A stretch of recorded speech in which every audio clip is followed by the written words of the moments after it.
the greatest shooting guards to ever dribble a basketball. Ever, Ron? Like One- not in the last, like not in the last 10 years, not in the last 20 years, ever. Ever touch a basketball. Damn. Yeah, I mean, I know a lot of y'all would only want to talk about the last 5 years of shooting guards. Damn. Some of y'all might only want to consider Jordan and then just kind of leave it at that.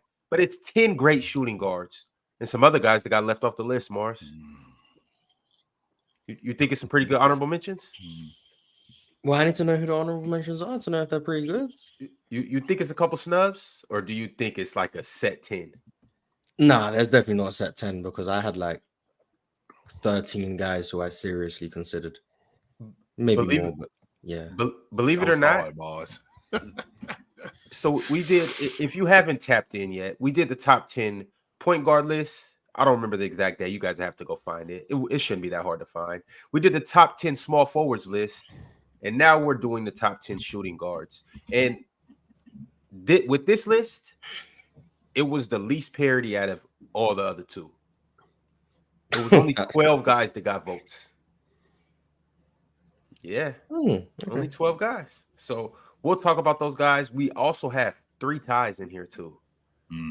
So this should be fairly interesting. I'm gonna show some love to the people that got in here early and sent through some super chats and became members, and then we're gonna dive straight into the list. First off, I gotta show some love to our Hall of Famer, Arch. He said, I need last episode performance out of Chill, Ox, and Swiper again. That was amazing. I was dying from laughter. Peak entertainment. You think y'all can outdo yourself? Ox not gonna be here, man. There's gonna be James Harden praise today. You're not here for that. Alan L said the Harden and Iverson talks been over since 2019. By the way, L Ox. No comment. Dang, Ox not here to catch his strays. It's crazy. And then Alan L also said, Mars, you still using that Portland Melo build? Hey man, if Portland Melo could average 22 on 50, 50, 100 splits, I think people would have liked him, man. I don't know why they acting like Portland Melo not hooping, but I mean, he was nice as hell, Mars. Yes, he was. Haters gonna hate, man. Haters gonna hate. Yes, he was. In a rotation role too, by the way. Facts. Yes. Getting to it. You see what he did to Zion? That's bag work right there. Busting Zion ass. Shout out the Kings, became a member today. Shout out all the Kings. Big shout out to the Kings in this world. Y'all Kings keep kinging.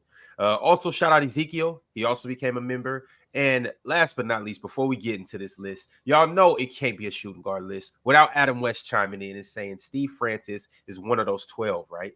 Steve Francis was a 2 guard? Apparently, according That's to news Steve to Francis. me. Apparently, according to Adam West.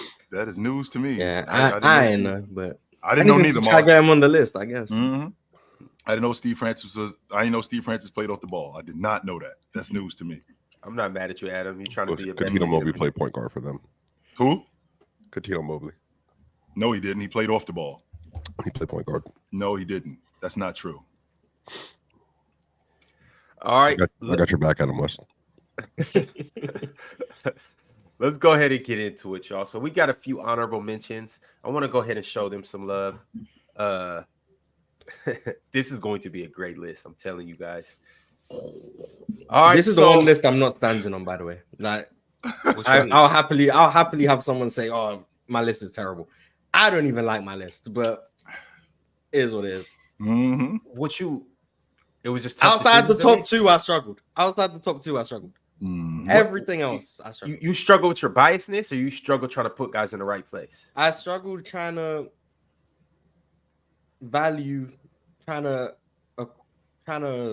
balance what I value and see how far I'm willing to go with certain values, and I gave myself a migraine. Yeah, I got some discrepancies in this list too. I got some things that I had to go against my usual self. Yeah. Hopefully you guys don't pick out those things so I don't have to talk about them. But let's go ahead and get into it, y'all. We got the top 10 shooting guards ever. I'm going to start with some honorable mentions like I typically do. Some guys that were good but just didn't get a vote or get their name mentioned. So the first guy that I want to show love to is a dude who probably played the longest out of all of these guys. Vince Carter, what, 20 seasons? Oh yeah. Played till he was 66. Yeah. 20 seasons. Probably the best dunker on this list. Yes, he is. Ooh, He was that's better. tough. That's He was tough. better. I think he was better than Jay as a dunker. I do. That's tough. I mean, Creativity, yeah. Creativity. I get to him. Mm-hmm. I mean, but even just early explosion, probably just like best dunker on this list. Yeah. Mm-hmm. Whoa, I don't know who all made it, but poster dunker, I don't know if he's the best poster dunker, but in terms of the best overall open floor dunker, yeah, probably. Mm-hmm. Who voted for it? No, that was honorable mention. That was just okay. Yeah, I can't do this list and not show Vince some love. Okay. We got an 8-time All-Star, 2-time All-NBA, obviously a dunk champion, 25K points, 21 all-time scoring, 9th all-time in threes. A lot of you guys only categorize Vince as a dunker, but Vince was getting buckets. Vince could shoot the ball very well. When did he ever shake that, Ron? Or when did he shake that? Shake what? It wasn't even with the Nets, Ron, when we were kids. Everybody still thought of him as a dunker. When did he shake the dunker thing and became like a scorer / 3-point shooter, do you think, Ron? Orlando? That's what I was about to say. Did it take him that long? And that was like 2009. It took him a minute. 2010. Remember when J Kid was throwing him oops. You remember Ron, I think it was no, wait a minute. No, Ron so he had 2 with the Nets, and chill, correct me if I'm wrong. The first one was when he did the behind the back on Zoe. You remember that one, right? Oh, yeah. That was the Nets, right? Yes, sir. Yes, He sir. was on the right scooped side of it. the It floor. was right wing, scooped it. Lonzo was boom, right. Mm-hmm. But then he had that Ron. He had the oop when J Kidd threw him, and he caught it like J.R. Smith and LeBron. Chill. Remember that was the same season. That was the same season. Caught the ball literally between his legs, brought it back up, bro. Bro, that was the same season. That's what I'm saying. I never thought of Vince as like a shooter. Like maybe he got to Orlando. Yep. Yeah, I would say for me it wasn't Orlando. For me, it was probably around the 05-06 season where I started realizing because that's around the time where Vince started going for 40-point game. He had 40-point nights, 50-point nights. He was really putting up scoring performances. I was like, hold on. Let me stop doing this because he's not dunking his way to 50 points. I always thought he was a bucket getter. It was just that you saw the highlights. And again, we living in a different time now, so we get to see more games. Watch everything then, yeah. Right. But the games that I saw, he was a bucket getter. He had the one dribble pull up. He could get by guys and get to the rim. He could shoot the long ball. I mean, I watched him when they played against Philly in the playoffs, even during that breakout season in 2000. He had skipping in the lane, floaters. He had that kind of stuff. He had a 2-dribble pop. He had stop and pop, shooting the long ball. He wasn't extremely efficient at it, but he was definitely a bucket getter. He was more than a dunker. It was when he started to slow down. I think it was around 2009, 2010, when he got to Orlando, which I'm on record saying that they made a mistake because the kid that they had from Western Kentucky, they ended up bringing back Turkoglu. Yeah, the kid from Western Kentucky. I forget his name. That crew that they had, they could have ran it back with that crew. They weren't that bad. They ain't need Vince. I feel like Vince was a deterrent for them. But that was the time when he became more of a scorer and not playing as above the rim as he was in years past. And then when he got to Dallas and places like that. I'm trying to think who you're talking about, chill. And then remember Courtney Lee? Oh, Courtney Lee. That's what I'm talking about, Ron. Yeah. I didn't think that. I thought they were on their way with that crew. Courtney Lee came in as a rookie. He's starting on that Orlando Magic team. Starting. When he got traded, I think that screwed him all the way up. Chill, you know the thing about Vince, though, okay, since we're talking about him, so when I was a kid, we'll probably get to his airness here on this list at some point. I don't know when. But when I was a kid, there was a His Airness DVD track that I used to have that it was all Michael MJ, biography stuff, in all his commercials, everything. I used to watch that joint all the time. But Vince had one. Remember, once And One got popular, Vince got even more popular because he was the main event in the NBA. And I remember Vince, them North Carolina highlights he had. He came into when you had the N1 influx, Vince kind of compounded that because he played in the Rucker. So that's what they used to do in the 70s. Guys in the NBA would go play in the Rucker. Vince, being one of the prominent figures in the NBA, he went to play in the Rucker. So that compounded what he was already doing, and that gave him even more street cred. I think the biggest thing, the biggest thing with Vince that a lot of people forget is Vince was on his way. Like we was talking about Vince, like we talked about Jordan. We was talking about Vince, like we talked about Bryant. Like he was on his way to being that good. He just couldn't put it together.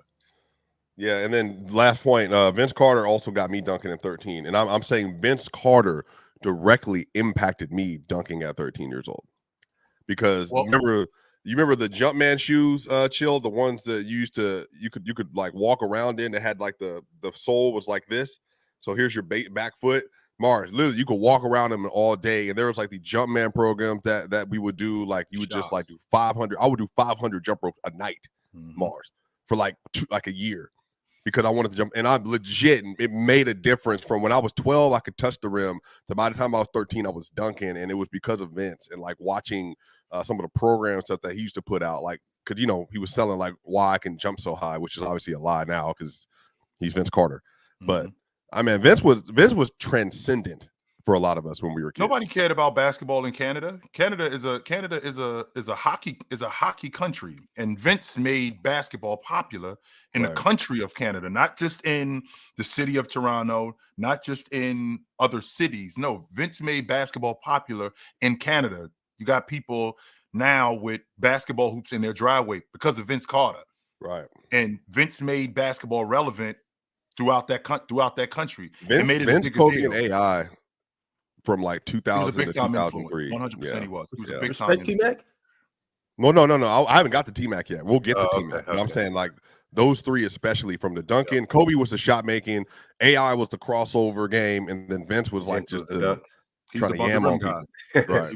Hey, them three have me on 7 foot hoops doing things that a lot of people would dream of. Right.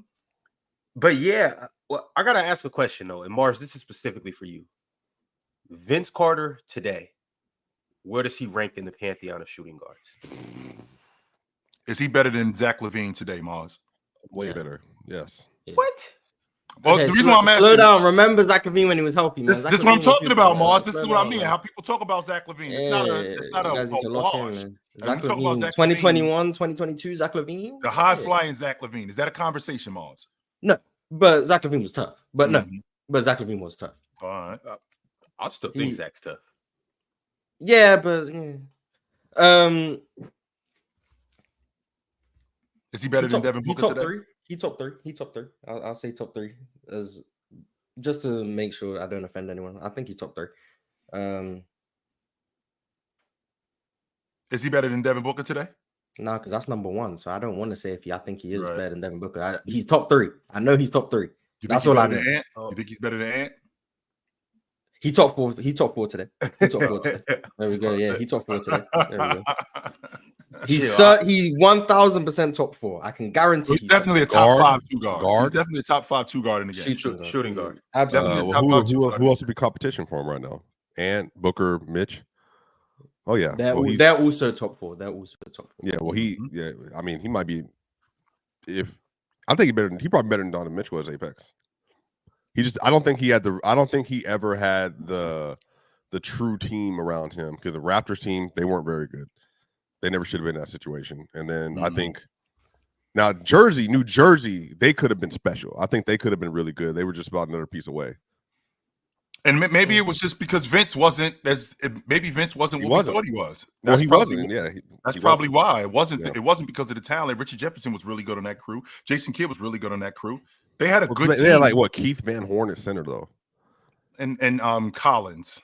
Yeah, Jason Collins. Yeah. He wasn't good. Collins. He was a good dude. He was, but he wasn't good. They had Jason Collins. So with that, Vince wasn't what we thought he was, considering with the talent level with that Nets team. He wasn't as aggressive as I thought he was. He wasn't as cutthroat as a scorer, because I seen when we was comparing him to Jordan, we were comparing him to Bryant. He didn't have that. He didn't have that it. in order for them to get over the top. The skill level clearly was there. Respect Vince, man, for being bald all the way through his career, by the way. He never played no games by that. That's what I love. I miss that era where grown men were men.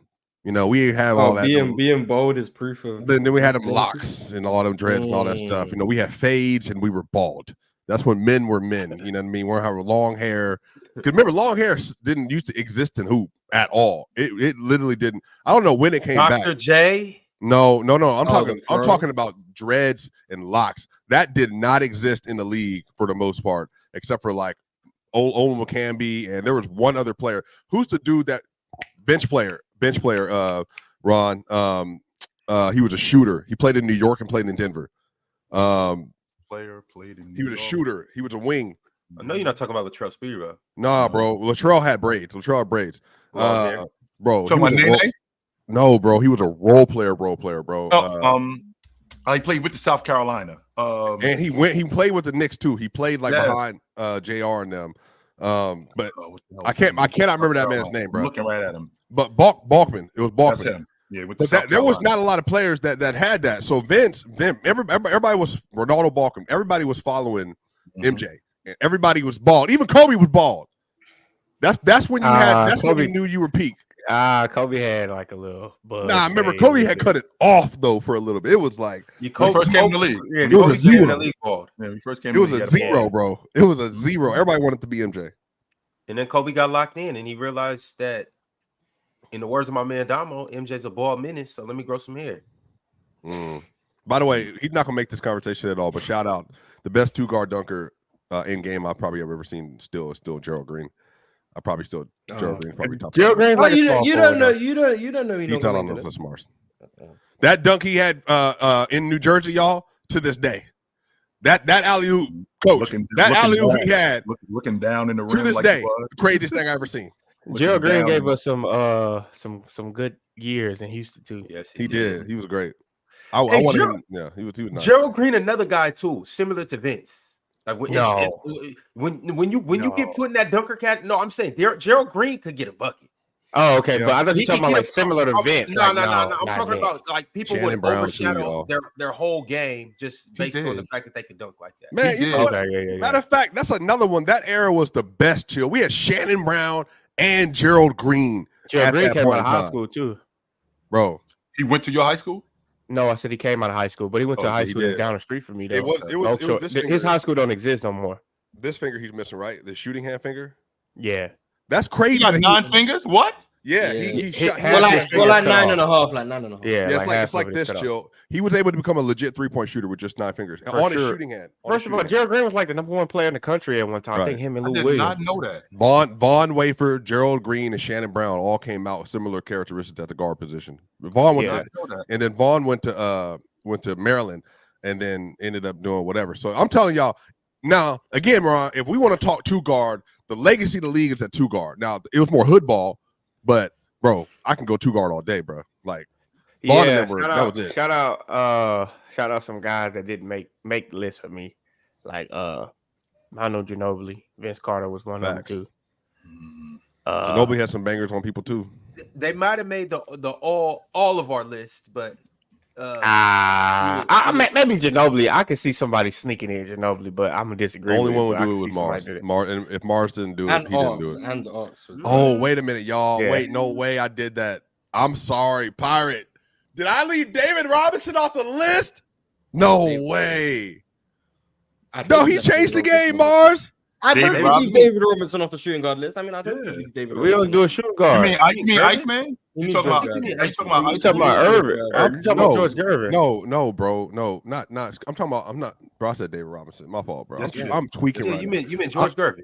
No, I'm talking about Skywalker, bro. I'm talking about Skywalker. Oh, what? David Thompson. Yeah, I'll say David Robinson. Yeah, ain't no way he on the list though. What do you mean he's not on the list? But he at least got to be considered for the list. Yeah, I mean, as a Denver fan, I'm gonna call you a hater. A Denver fan. Yeah, you're. I don't mention maybe, but not on the list, brother. Bro, he was like the best 2-guard in the league. He inspired to go. And you're a Literally. Denver fan. Fine. I And mean, yet you that's still fine. The hate only, it. the real rap, the only autograph that Michael Jordan ever asked for before he came in the league was David Thompson. He got bro. introduced into the Hall of Fame by David Thompson. That's what I'm saying. That's who introduced him into the Hall of Fame. Him. I feel you, That was but his job. that Aura, really aura, mean nothing. That, and look, that no, Ron. Remember that Dave like, that Chappelle don't mean skit, nothing. that orange glow, the orange glow that was around my man. That's David Thompson, bro. David Thompson had that orange glow. All right, shout out David Thompson. I got a $25 super chat from Teddy Hart. Teddy said top 10: MJ, Kobe, Wade, Harden, AI, Iceman, Drexler, Mitch, Richmond. Yep. Shout out Mitch. That's the first vote that he got out of everybody from you, Teddy. But shout out Mitch, T-Mac, Vince, Jerry West, honorable mention. Remember, we put Jerry West in our point guard list. So if you're confused as to why he's not on this shooting guard list, it's because of that. And he said also Vince's dunk reputation makes people overlook the fact that he had a well-rounded game in deadly three. He did. Yeah. But Vince was an underachiever. When did he become a good defender? He was always a good defender. solid He was passable, but he never became locked down, except in certain. I mean, he played well. He did the bare minimum considering the tools he had. Yeah, bro, he could have been. He was never going to be bad defensively. Just right.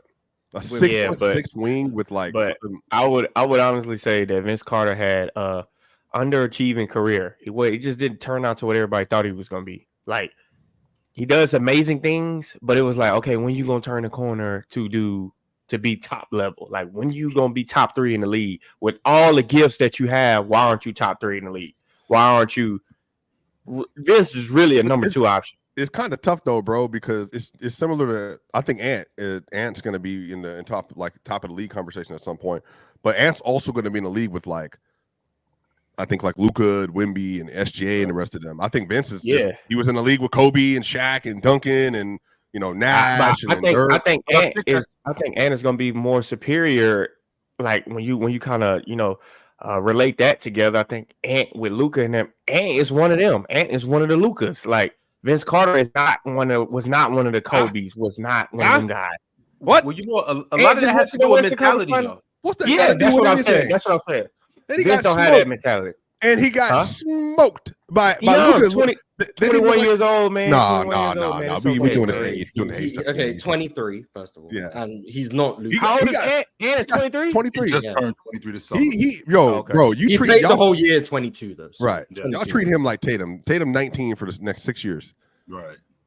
No, but I'm just saying Vince Carter don't have that mentality. Vince Carter had a 2-man's options mentality. Like he wanted to be a 2-man, possibly a good 3.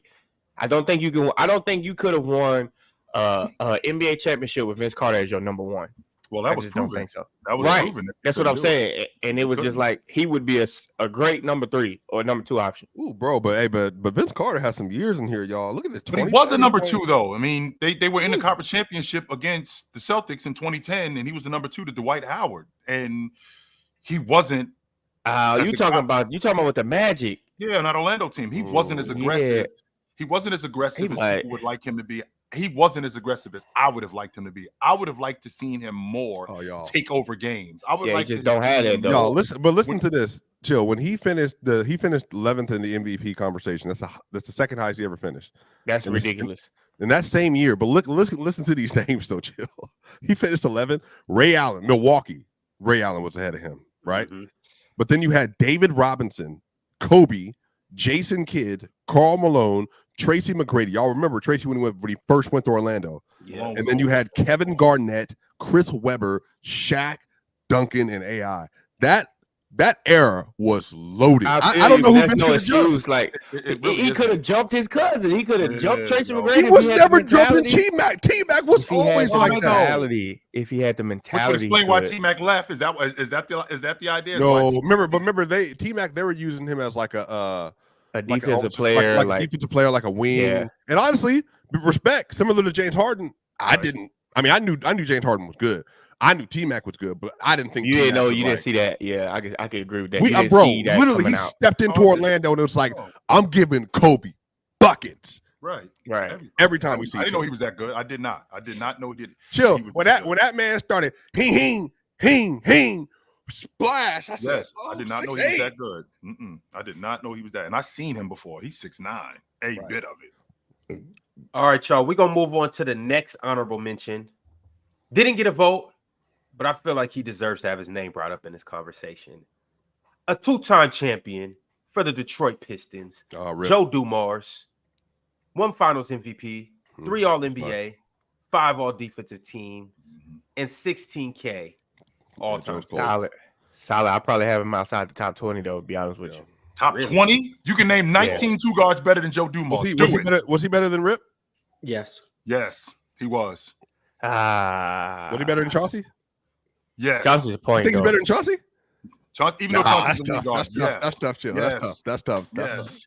Well, so we're talking about a guy in Joe Dumars who, seeing him as a one-on-one player, they run stuff for him. Him playing the 2-guard spot, he had a really good mid-range game. He could shoot the long ball.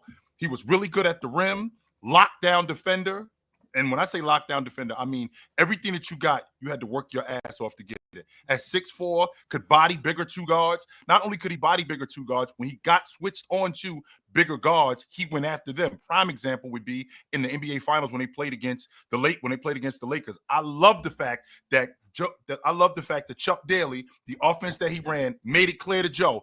And Mars is very much not a fan of Magic Johnson's defense, which would explain why Chuck Daly made it clear. I don't care what we run in, Joe. Whenever Magic switches onto you, go after him.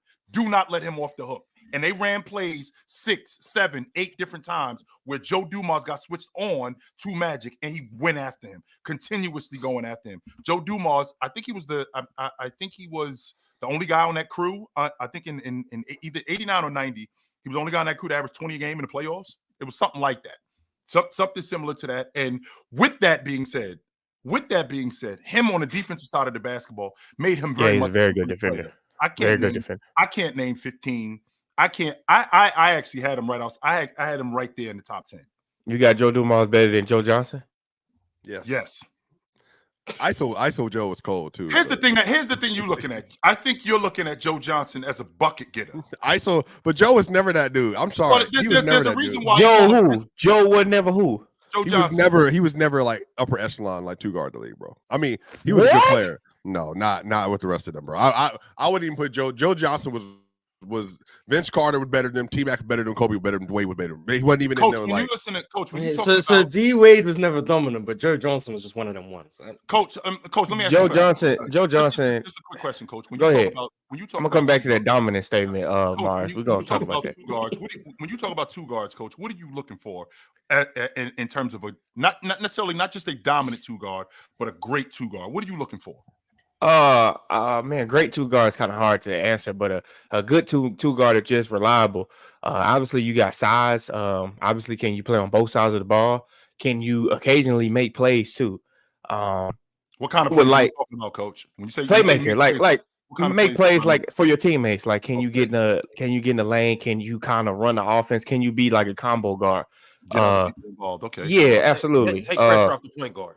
If necessary. Yes, absolutely. Like to me, that's exactly what that sounds like, Mars. Yes, but Joe Johnson is 6'6". Like that's the problem. Like he can and then you got to have Allen Iverson at number 4.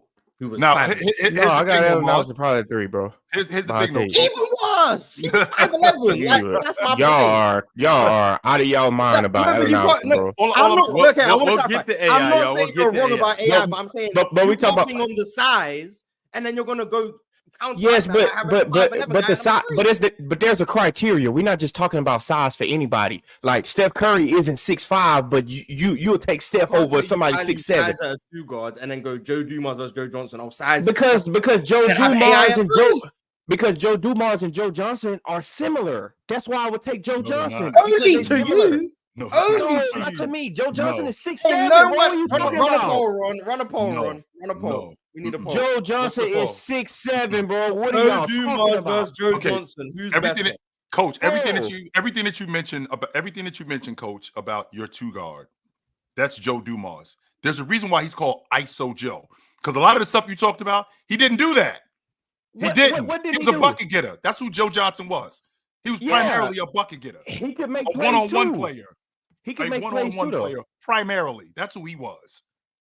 What was Joe Dumars? A bucket getter too. And a defender, elite. And a playmaker. Yes, he's an elite defender, but him and Joe Johnson pretty much average the same assists when you're looking at it. They're the same shit. Like the same thing. But which that's production matters, Mars. We can't leave production off the table. Yes, right? bro. What are y'all talking about with Joe Johnson, bro? Y'all overlooking Joe Johnson because he had some years in Atlanta, but the Atlanta Hawks was good when he was with him. Yes, they were. I won't argue that. They're the same guys. Joe Dumars was number 2. They have the same first name. They have the same first name. Joe Dumars was a number 2 though. Joe Dumars was number 2. Yeah, to you. He was a number 2. Isaiah Thomas is the best player on the team. To you. To everybody. Or like to everybody. What do you mean? To everybody but me. There we go. That would be crazy. Jordan, I think if you was a 2, potentially a 3. But Joe Johnson. Joe Johnson was a 14. No. Joe Johnson was a number 1 with the Atlanta Hawks. That's number 1. I'm saying Joe Johnson plays alongside a Hall of Fame guard too. Like obviously we talking about what ifs. I don't want to talk about what ifs, but it's kind of hard not to. Joe Johnson on the side of a Hall of Fame point guard too.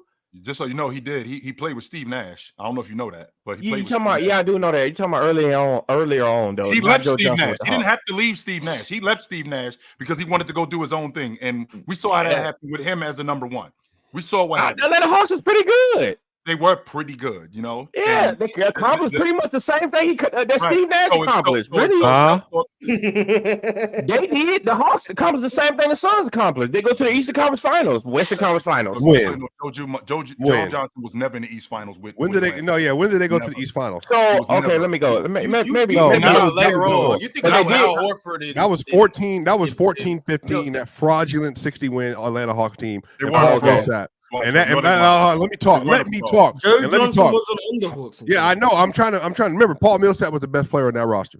Paul Millsap.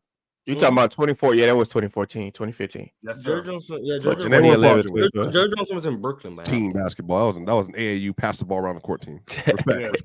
Bro, y'all tripping with that. And they got dog walk. They ran into James. That was the downside to that. But anyway, back to Joe Johnson. He decided to go be a number 1 somewhere because he wasn't feeling what was going on in Phoenix. He thought he was better than that, and he became a number 1 in Atlanta, and he was good. Sure. Joe Dumars accepted at the point in his career who he was. I'm a starting 2 guard. And as a starting 2 guard playing off of Isaiah Thomas, I can maximize who I am. And he did that. He maximized who he was. He was arguably the best shooting guard defender in the league. He was definitely a top 5. He was definitely a top 5 shooting guard in the league during his time, consistently an all-star. How many times did Joe Johnson make the all-star team? 1, 2, 5, 4. No, 5. No, sorry, 5. 5 times he made the All-Star. And the best MVP finisher was 12. 6 times he made it. Yeah, 6 times. 4, 5, so he's a 6-time All-Star. 7. Yeah, sorry, I got to count up all these now. I'm looking at different things. Where are you? 9. Yo. 7. Oh no, we just added an All-Star selection. Right. No, he's 7. NBA third take one time 7. Though. That's it. That's what I'm saying, bro. Joe was cool. He was a cool player. He was a really good player. He was damn good. I'm thinking him and Joe Dumars the same. No, hell no, they're not the same player. No, if you take Joe Dumars, his game and what he accomplished, not necessarily. I ain't even talking about what he accomplished. If you just look at their games, he plays way different than Joe Johnson. Yes, he does. He's more of a distributor. He's more. I don't know about more of a distributor. Like they pretty much got the same role when it comes down to that. No, they don't, because Joe Dumars wasn't. He was in the offense. Joe Johnson was the guy in the offense. So those two things are different. Joe Johnson's the ball hog that people said Melo was for real. And with that swiper, Joe Dumars also played on the ball. And when he played on the ball, he knew how to get Isaiah involved in the game. He knew how to get Bill Laimbeer involved in the game. He knew how to speed the game up in addition to getting his own offense, which didn't hurt his crew. That kind of hampered Joe Johnson because he didn't know how to get a lot of guys involved in the offense and keep his game going. It was either he's getting his or it's the other way around. And that kind of hurt Atlanta. So those two guys are not the same player. Hell no. Joe Dumars was better than Joe Johnson. Okay, I disagree with them being better than Joe Johnson.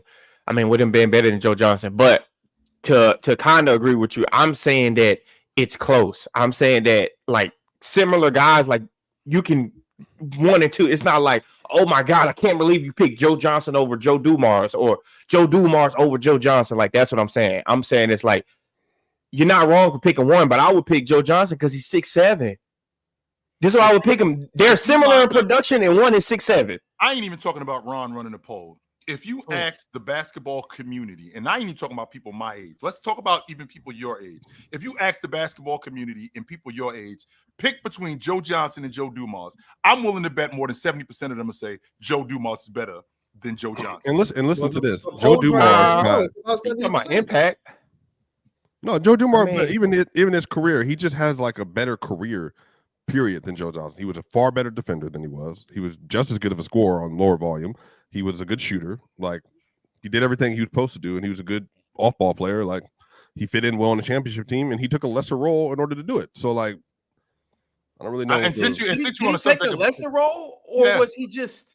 I don't know. No, meaning he could have gone somewhere else and been a bigger name. That's what I'm saying. Ron, I don't know if you know this, but Joe could have shot more for the Pistons. Sometimes you got to lessen your role to be a better team guy. He was a bucket getter coming out of college. I don't know if you know this, but he was top 10. I think he was 11th all time in NCAA history coming out of college as a bucket getter. He was a bucket getter coming out of college. He was a scoring machine. That's who he was. So the idea of him coming into the NBA and not being that, especially playing with Isaiah Thomas, I mean, that's not ridiculous.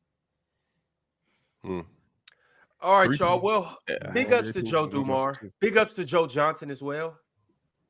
Joe Johnson is now an honorable mention. Also, I do want to shout out Mitch Richmond. Teddy Hart has brought him up multiple times. He sent through a super chat. He said, Ron, how many shooting guards have more than 6 All-Stars and 5 All-NBAs like Mitch? I don't know if you could get to 10, but it's close. Money Mitch was pretty tough.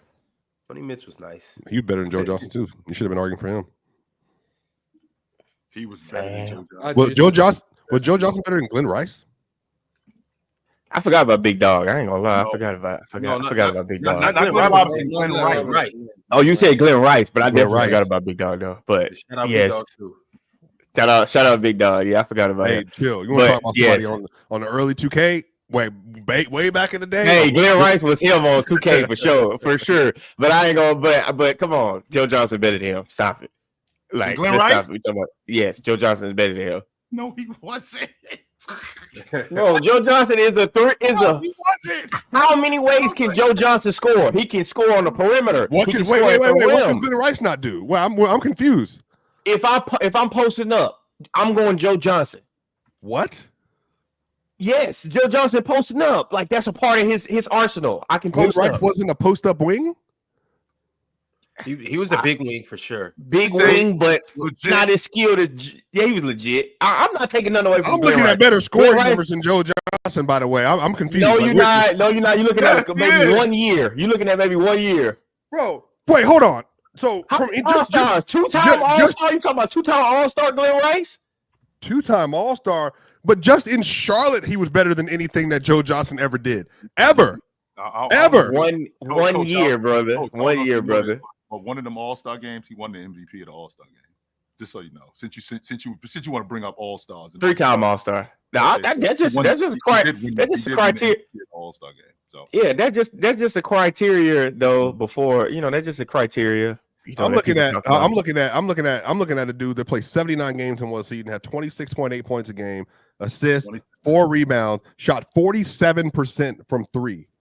Glenn 48.2. Short on 3-point line. Yeah. Whatever. 47% from 3. I'm just naming the year. Hanging it that year. Hey, I got a question. Why do people always be like, the 3-point line was shorter? Like everybody in the league wasn't shooting on the same 3-point line. Well, it matters. Because 47% from 3 sounds crazy. Yeah. As opposed to like 47% from 3 today, but they were shooting from 2 feet closer. Not really, because they shoot 13 threes today. Like they shoot so many threes in a game. 47% from 3. The way the human mind works, they just hit 47% from 3. That's crazy. So then I say the 3-point line was shorter to apply context that 47% is different than when we hear 47% today. He never got close to that again. When did the 3-point line go back? 98. Yeah, then he shot 39% right after that. So it's a pretty big adjustment. Yeah, but he was shooting. That's still really good. And 42. He shot 41 and 42. He's still in the league. Before that. Yeah, he's still an elite shooter, but 47, I'm just like, just make sure you know the 3-point line was shorter.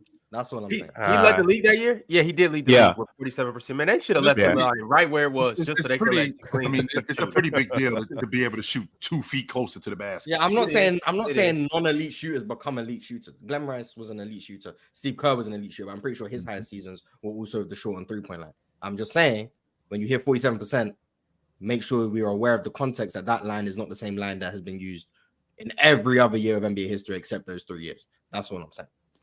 I mean, we all know, especially those who hoop, that college 3-point line is not the same as that NBA 3. No, not at all. No, definitely not at all. Hey, I remember my first summer transitioning out of college, jumping into a pro-am. I was like, damn.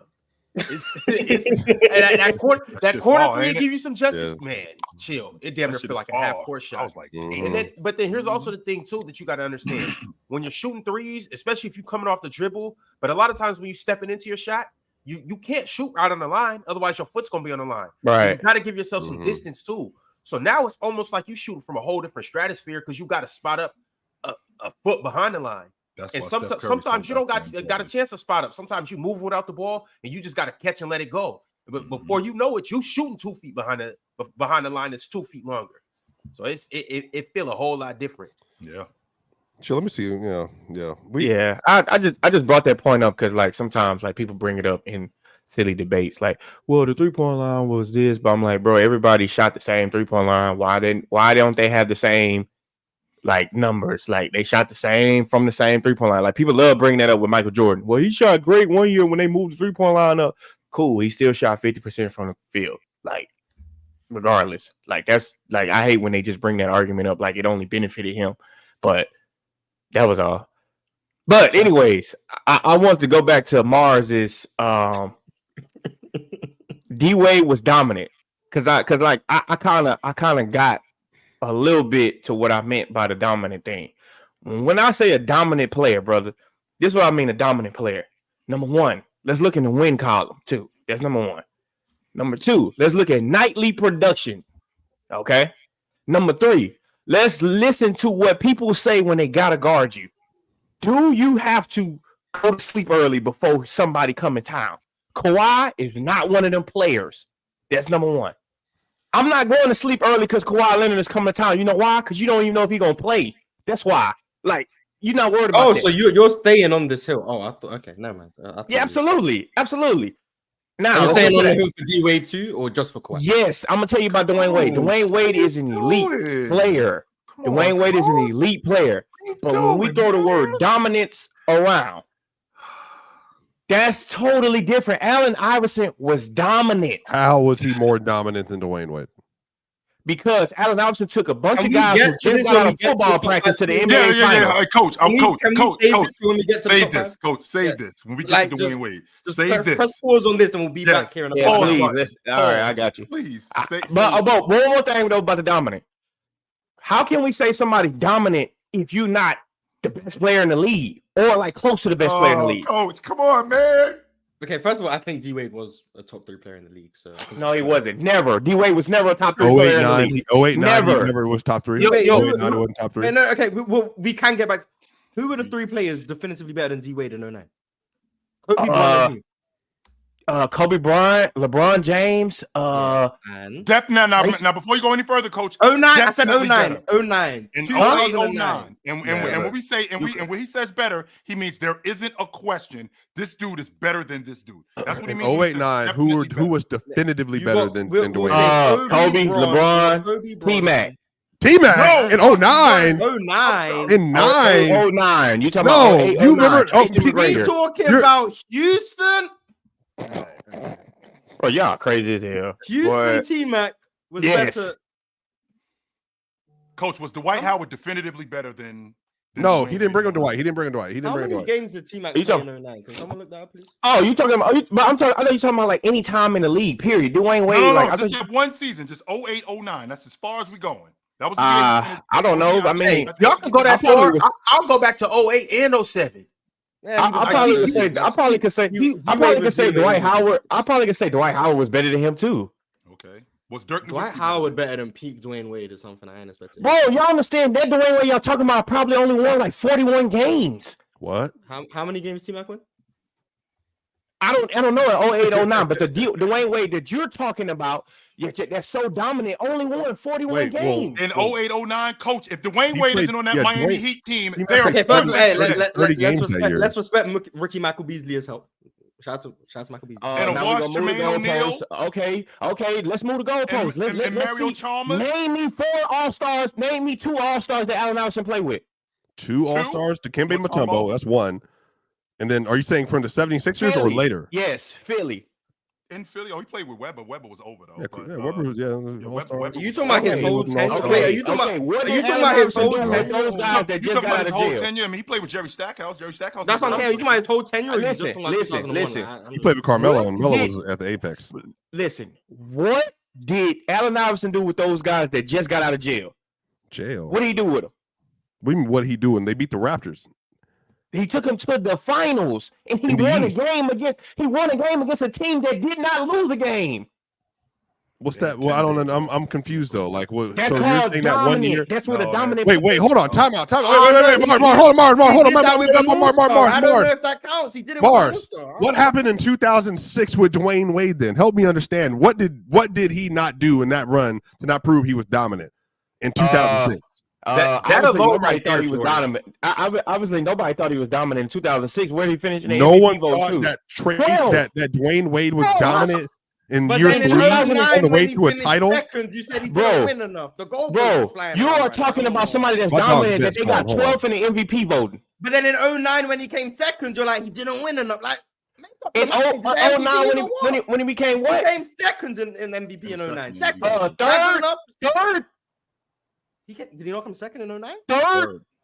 Third. My fault. He was How not playing is a MVP. That's not good Bro, enough. I've never heard of a player dominant that does not finish first in the MVP vote. Never. Where So do y'all Tim- get where y'all getting this from? I I want think to make Kobe sure had that more than one dominant year. I think Ben Shaq Wa- had Ben- more than was- one was dominant Ben year. Yes, Wallace- but do you realize why Kobe Bryant didn't win those other 2 MVPs? Because apparently he wasn't dominant. No, because first of all, Kobe was facing serious allegations. That's number 1. You could not give him the MVP after coming off of that. Oh, so 08 was fine, but 09 he just wasn't eligible for MVP no more. Bro, time heals all. Time heals all. So time healed it in 08, and then 09 he just couldn't win it. But in 06 when he finished 4th, he wasn't dominant that year. Who are you talking about, Dwyane Wade? Bryant. No, I'm not saying that he wasn't dominant. I'm agreeing with you that first of all, Kobe already has an MVP. Dwyane Wade doesn't have one. So Right. I'm not saying that if this would be a good conversation if Dwyane Wade had an MVP. He don't have one. So What Steve if- Nash, so- Steve so- Nash so- more dominant than Dwyane Wade? According to y'all, but to me, no. No, you're the one who brought no. None of us have said MVPs make you dominant. No. That's only been Bro, you. No, all you. I'm Only saying, you. this is what I'm saying. First of all, the way y'all talk about Steve Nash, you would think he was a No, dominant me. player. I'm the only one who praises. Okay, Steve you. Nash. Okay, you. That's fine. But this is what I'm asking saying. you, is Steve Nash more dominant than Dwyane Wade? Listen to what I'm saying. When y'all want to bring up the Kobe Bryant argument, when y'all say, "Oh, when he didn't win MVP those years," I'm saying Kobe was facing allegations that the NBA could not give him an MVP. Was Could he not. facing those allegations in 2009? No, time heals So all. why did D Wade finish above him in MVP? You are talking about a guy that already has an MVP, so it's pointless for you to say so that. he got voted. Dwyane Wade doesn't have no He got voted MVP. to go after one MVP. Okay. Yo, Is Steve Nash more dominant than Dwyane Wade? No. Then He won the MVP in back-to-back seasons. Okay, listen, okay, winning 60 y'all are not games, listening. going to the Y'all are not finals, Coach, he was we're winning listening to everything that MVPs. you're saying, Coach. The It's problem not that we're adding up. having is It's not adding that's up. what I'm saying. It's The not problem adding that we're having, Coach, is that your bar is the league MVP, which is what No, you're saying. And is- winning that's exactly- games. I know.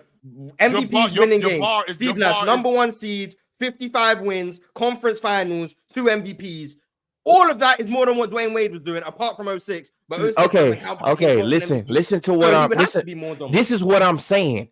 First of all, I am going on a limb and saying that Steve Nash MVPs were supposed to be one of them for sure. Was supposed to be Kobe Bryant's. I'm saying the league could not give Kobe MVP. Stop saying that they were supposed to be Kobe Bryant. Just so you know, Kobe Bryant finished 4th that year in league MVP vote. So before he get to Steve Nash, he got to get past Dirk and he's got to get past James. So if Okay, the league, so if part the- of the so no, reason no, no. why If Kobe the would league finish didn't fourth- wanna give, if the league didn't want to give Kobe the MVP because of the allegations, why did he have the second most first place votes?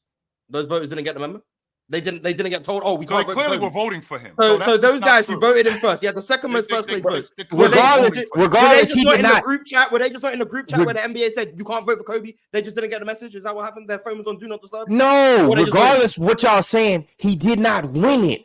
And everybody on earth, politics. Everybody, yes, more first place votes than everybody on earth says, if you listen, oh, that was Kobe MVP. Oh, that was Kobe MVP. Why didn't he get it? I'm trying because the league need a new face when you're facing allegations like that.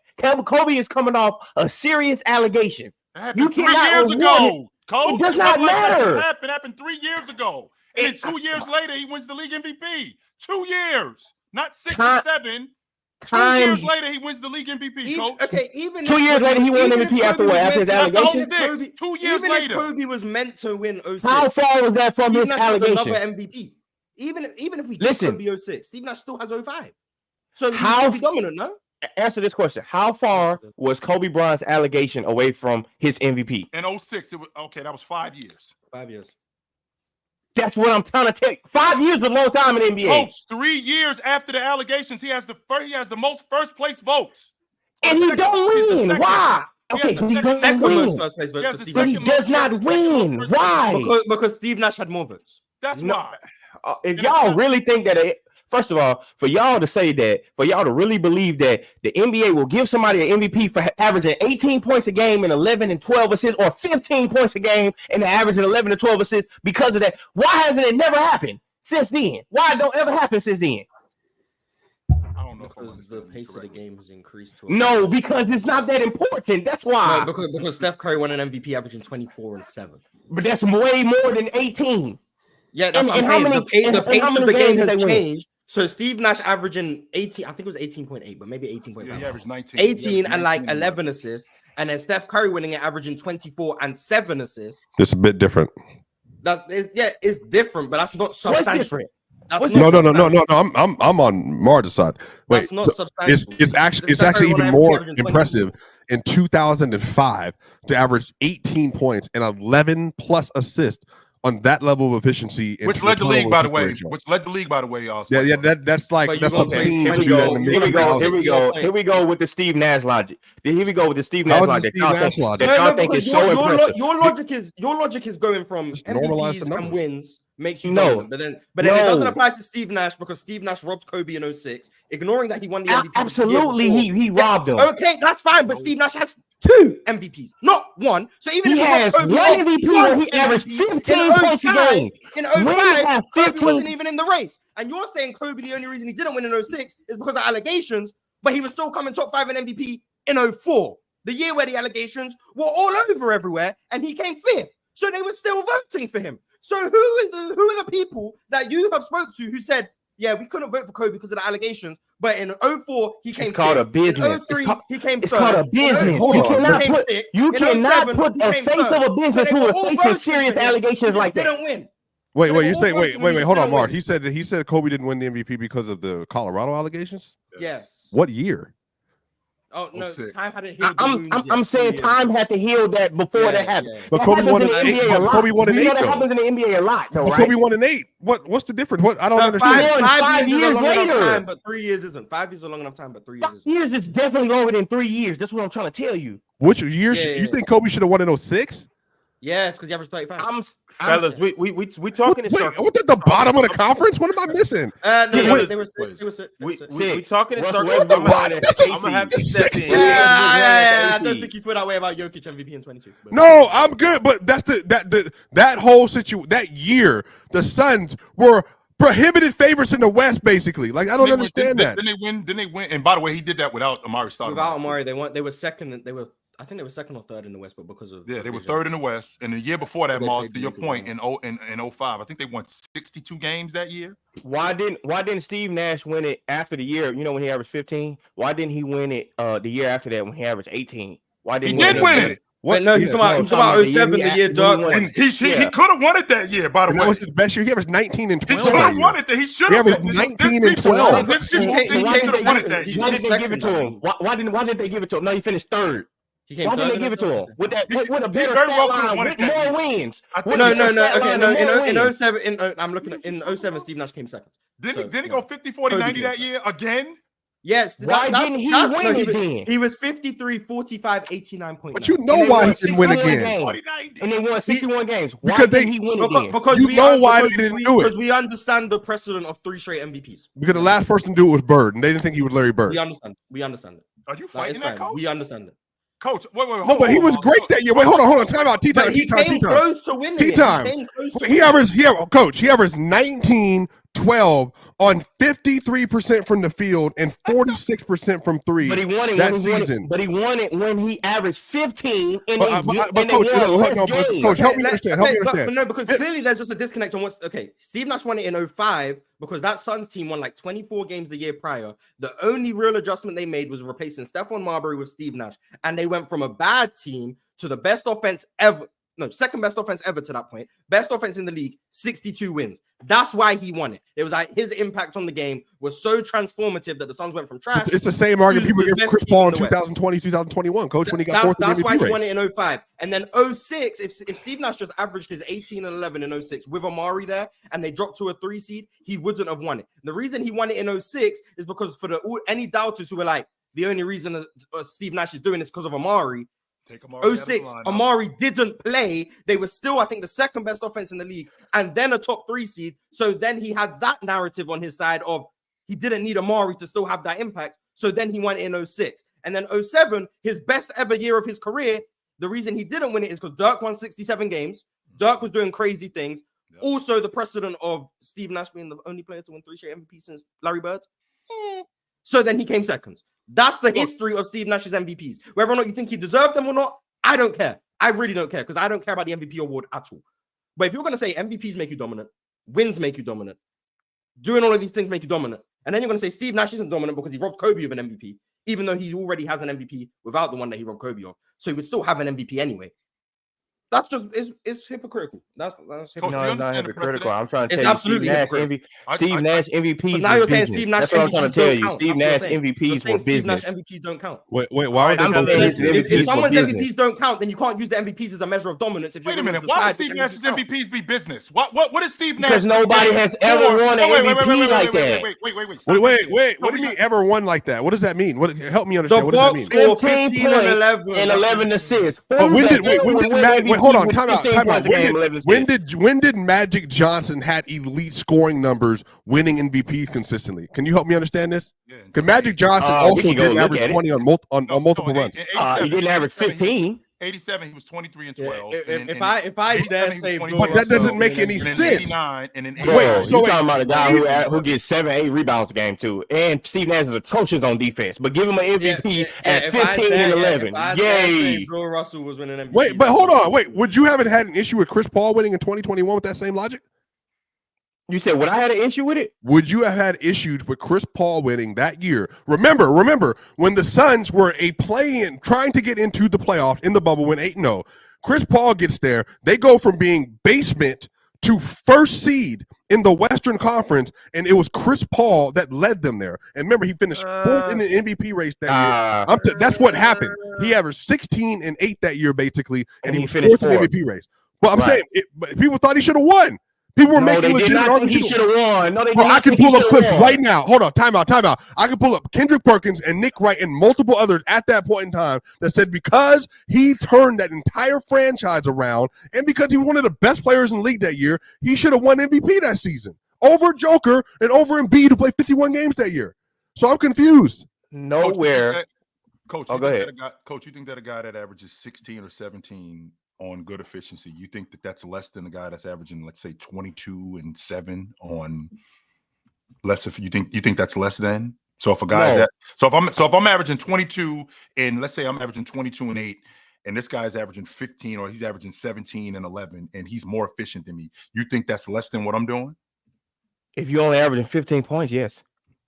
Even though what I'm doing for my crew, because remember when we're talking about the league MVP isn't always the best player in the league. No, it's not. It's the most valuable player to his team's success. Sometimes that's the best player in the league. Sometimes it's not. And what was Steve Nash? Most of the time it's the best.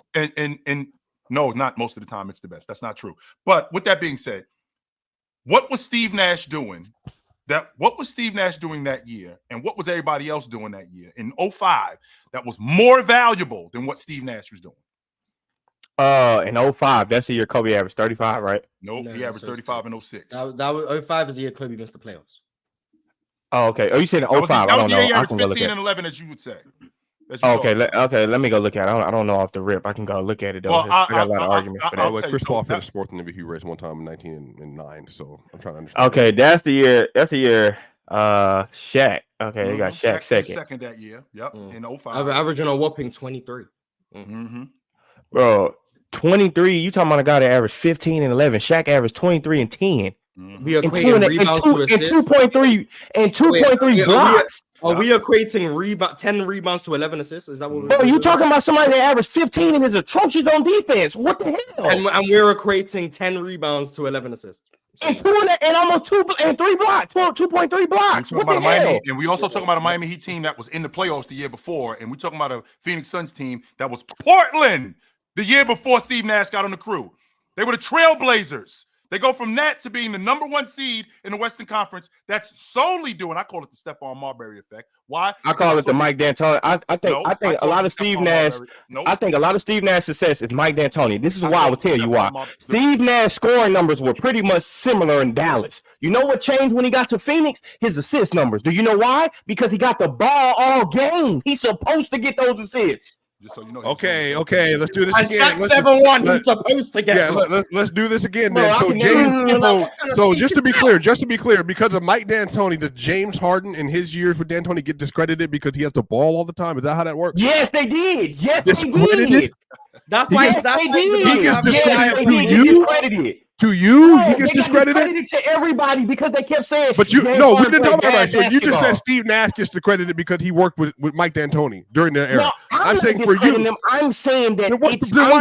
Then why bring it up? Because I said we're talking about Steve Nash. Us in this room. Steve Nash's success, y'all. Well, I said Steve Nash's success started when Mike D'Antoni. I said the only thing that changed between Steve Nash's game in Dallas to Phoenix was his assist numbers. He was an all-pro before he got to Phoenix. He was an all-pro. That's my point. That's my point. What changed? That's not your point. You're telling us that the reason why he was as good as he was because of Mike D'Antoni. He was an all-pro, so he was already playing at that level. So what changed about Steve Nash's game? He played faster. That's it. But I'm still doing what I'm doing. No, he got the ball more. No, his game was definitely different. But yeah, why? Exactly. So his game is different because of what? All right, so question. I got a super chat, and then we gonna move on. We ain't even got to the top 10, y'all. Hey, we already on 10, and we ain't even got to the top 10. Yeah, you haven't missed anything. You missed. But that's what I was gonna say. I was gonna say, forgive me for my tardiness. You know, we had a situation earlier, but I was gonna say, you know, is Steve Nash a shooting guard or something? What's going on? Like, no, because we go back into the D Wade not being dominant thing. So we kind of bro, we still can't even give you context to that because we gonna unravel everything that we just got into. So we're gonna get to the super chat. You said Joe Johnson better than Joe Dumars. I said they're similar. So see, Ox will say that because Ox is a basketball player, so Ox doesn't. He takes that other stuff. That other stuff goes out the window. Ox doesn't care. I love both of them. I love Joe Dumars and Joe Johnson. Hey, so I'm not arguing with you about it. But that's what I said. I said the same thing you said. I said either one is fine. Like, yeah, neither of them are top 20 though. Yeah. All right, so I got a super chat from Teddy Hart. He said, in y'all's opinion, who did you feel is the most overrated shooting guard ever? I'll go first. ... Reggie Miller. He's quote unquote a very good player that gets quote unquote all-time great treatment. Your turn. Who's the most overrated shooting guard? I can guarantee that. Teddy gonna hate my list. Whoa, Ron, check your phone. Check your phone. Oh shit. Yeah, not yet. Check it in a couple minutes. I'm fucking tripping. I'm tripping. Damn, Ox. Most overrated shooting guard, probably Manu Ginobili. Ox, it's too late. I might agree. I like Manu Ginobili. Nah, bro, it's hey. I might agree with Mars on that one, but I like Ginobili. But I think people overrate him a little bit. 17 points, he's not that good for. Yeah, system though. I mean, it's just Manu not overrated. Manu, if anything, is underrated. System, they all do. No, but I'm saying, but Pop system is totally different than a lot of people's system. Like nobody gets or go over there and average like a crazy amount of points per game. Oh, man. I can't believe I did that, y'all. Y'all know who's my most overrated shooting guard. Ox, I had to go back. I had to go on my list like 3 or 4 times because I had forgot some people. I was like, wait a minute, what the hell am I doing? I did the don't worry, Ox. I did the same thing. Oh man, I just disrespected the game of basketball. Mm-hmm. I did the same thing, so it's all good. All right, y'all. We got one more honorable mention. Ox, up until now, honorable mentions have been Vince Carter, Joe Johnson, Joe Dumars, Mitch Richmond, and last but not least, I want to show some love to one of my favorite players of all time, partially due to his nickname, but partially due to because he was one of the pioneers of the game, and he was just cold as hell and ahead of his time too. Shout out to Pistol Pete, a 5-time All-Star, 4-time All-NBA, 1-time scoring champ, and he averaged 25 plus for 5 years. Shout out to Pistol Pete. Best college scorer ever. Yeah. Shout out to him. With no 3-point line. Facts. And he was shooting 44 a game. 44 a game. He was shooting from back there. Like, Is he a better scorer than ISO Joe, Coach? Pistol Pete? 44 a game. You can't argue with that. Absolutely. But we talking about somebody. By the way, in 3 years, too. Don't leave that out. Yeah, I mean, for sure. But I'm just saying, like, Pistol Pete. I didn't grow up in that time to tell you was he dominant. What year were you born so I can know where to reference? 96. All right, so I'm gonna know where to reference from 96 on. So anything that happened prior to that, even the Dream Team, you gonna trust his 3-year-old memory of Michael Jordan in '98 and be like, oh yeah. No, but I'm talking about as far as you can find out information from then on. Well, Coach, I wasn't around when Chamberlain was playing, so it's right. That's what I'm saying. Like that's no, I wasn't, Mars. I was not around when Chamberlain and Russell were playing, Mars. I was not. So I just want to know that picture behind Coach, because that's you. That's Coach. That picture that is. Where is that, Coach? That's my high school. Okay. Yeah, that's when we played in the state championship when I was a senior in high school. We actually won. How many points you have? None. Damn, you know dominant, man. Damn. I know. Don't let Mark. Please give me a break. It's hard to win. I wasn't dominant, but we played with three Division I players. 2 of them went to Division II. 3 of them played in the NBA. So, hey, that's it. What it is. Well, you played your Jason Tatum Olympic role. I respect it. We'll get that story later because I'm curious to know the guys. But we got to get to this top 10 list. Let's do it. I got out all my honorable mentions. As I told you guys already, we have 3 ties, so we have to break these ties. And it's 12 guys right now that we have to work through. Well, actually, you know what? It's one more honorable mention. A guy that I believe should have won the list. He was on my list. He actually, believe it or not, was only left off 2 lists, but everybody else just had him at 10. Yeah. So he just ended up law of numbers. He didn't make it. But let me give a big shout out to a guy that was a pivotal part in a dynasty that we seen with our own very eyes just recently.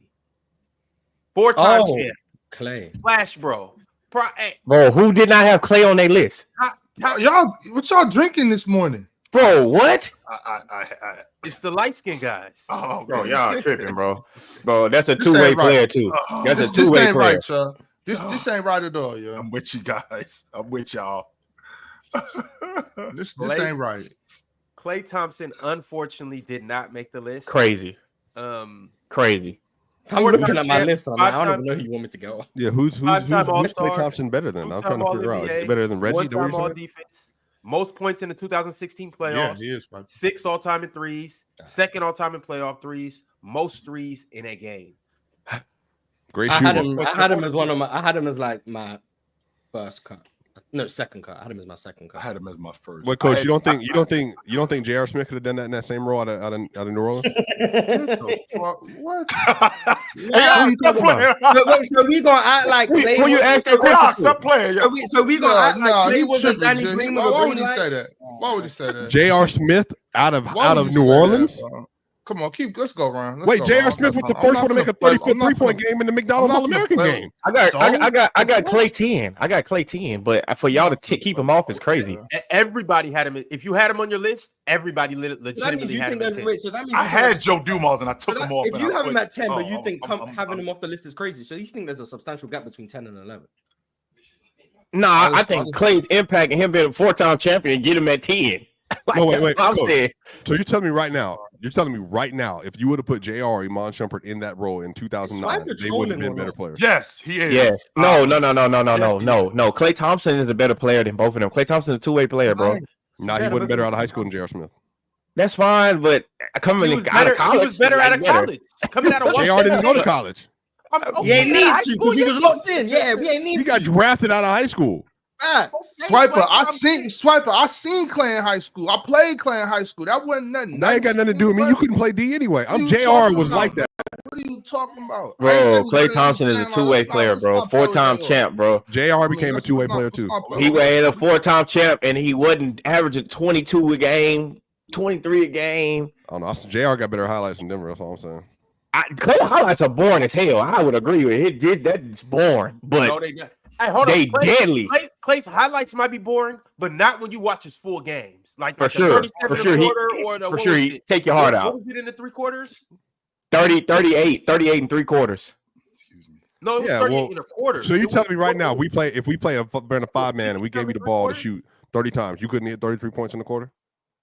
Hell nah. That's hard as hell. What's up?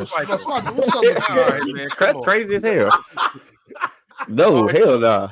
And he guarding the best player most of the time too. To be fair, Melo's was still harder. I don't care. That 33 from Melo was still more impressive than that 38 from Clay. This don't got nothing to do with Melo, bro. This don't got nothing to do with Melo, bro. Keep Melo out of this, bro. We talking about Klay Thompson and how y'all just came up here and blatantly, purposely disrespected this man. All right, y'all. Where would Steph be without Klay? Steph out the playoffs. Steph. Oh yeah, he would be, man. For sure. I mean, now my agenda. Steph Curry doesn't make the playoff without Klay Thompson. So look, that's fact. I'm here with it. I know a guy that doesn't need an all-star to win NBA championship. That's just me though. That's just even though he did make the playoffs without Klay. When what year? In 21, they were a playoff team. And no, they were not. They got bounced out by Ja. They got bounced out by Ja. That bullshit. Get that bullshit. Hey, everybody got to play. They didn't make the playoffs. I'm sorry. Do that. Hey, Ron, host. Can you look up Steph Curry's 2021 playoff numbers, please? Oh, 0. Oh, I don't know what to tell you. They seed when the regular season ended. And they lost to children. Who did they lose to? Who did they lose to? Who did they lose to the last game? Ja pulled them guns out on the locker room. A child. Ja pulled some guns out on him in the locker room. That's what happened. Where you got to play? They lost. They lost to the romper room. Chill. Mm-hmm. That's crazy. Actually, they didn't. We shouldn't even been there. Ja was on their ass on that one, brother. I'm telling you, Ja was going crazy on them. All right, y'all. Here we go. We have a tie for 10th place. Before we get into this, you guys know the drill. I'll let y'all slide for the first hour. Like the video, subscribe, become a Hall of Famer, and send through some super chats and continue to turn up in the chat. Speaking of Hall of Famers, shout out Hutton Gilgores, Jerry Reality, Arch, he's in the chat right now, Dorian Clayton, Multi Kenny, Kendall Daniels, and Cobra Son of Raditz. Y'all are truly the GOATs. And actually, I'm on that same time with you, Chill. Shout out Players Choice merch. Only What's that shirt matters over here. Only winning. Why does Chill get all the shirts? What do you mean? Why do I get all the shirts? Everybody got these. I'm not the only. I don't have one. Where's my shirt at? You knew. That's right. That has. I'm Chill. As much as I be cooking you, I ain't that new. I'm a veteran in that game. That's for sure. Every day. You're a veteran. 1-0 today. You are a veteran in yapping. And don't forget, I was around you. That ain't funny. 750. 750. 750. You're a veteran in yapping. And I'm not the only one who said that about you. So, yo, so we had some matchups yesterday in the PCL. Let's talk about it right quick.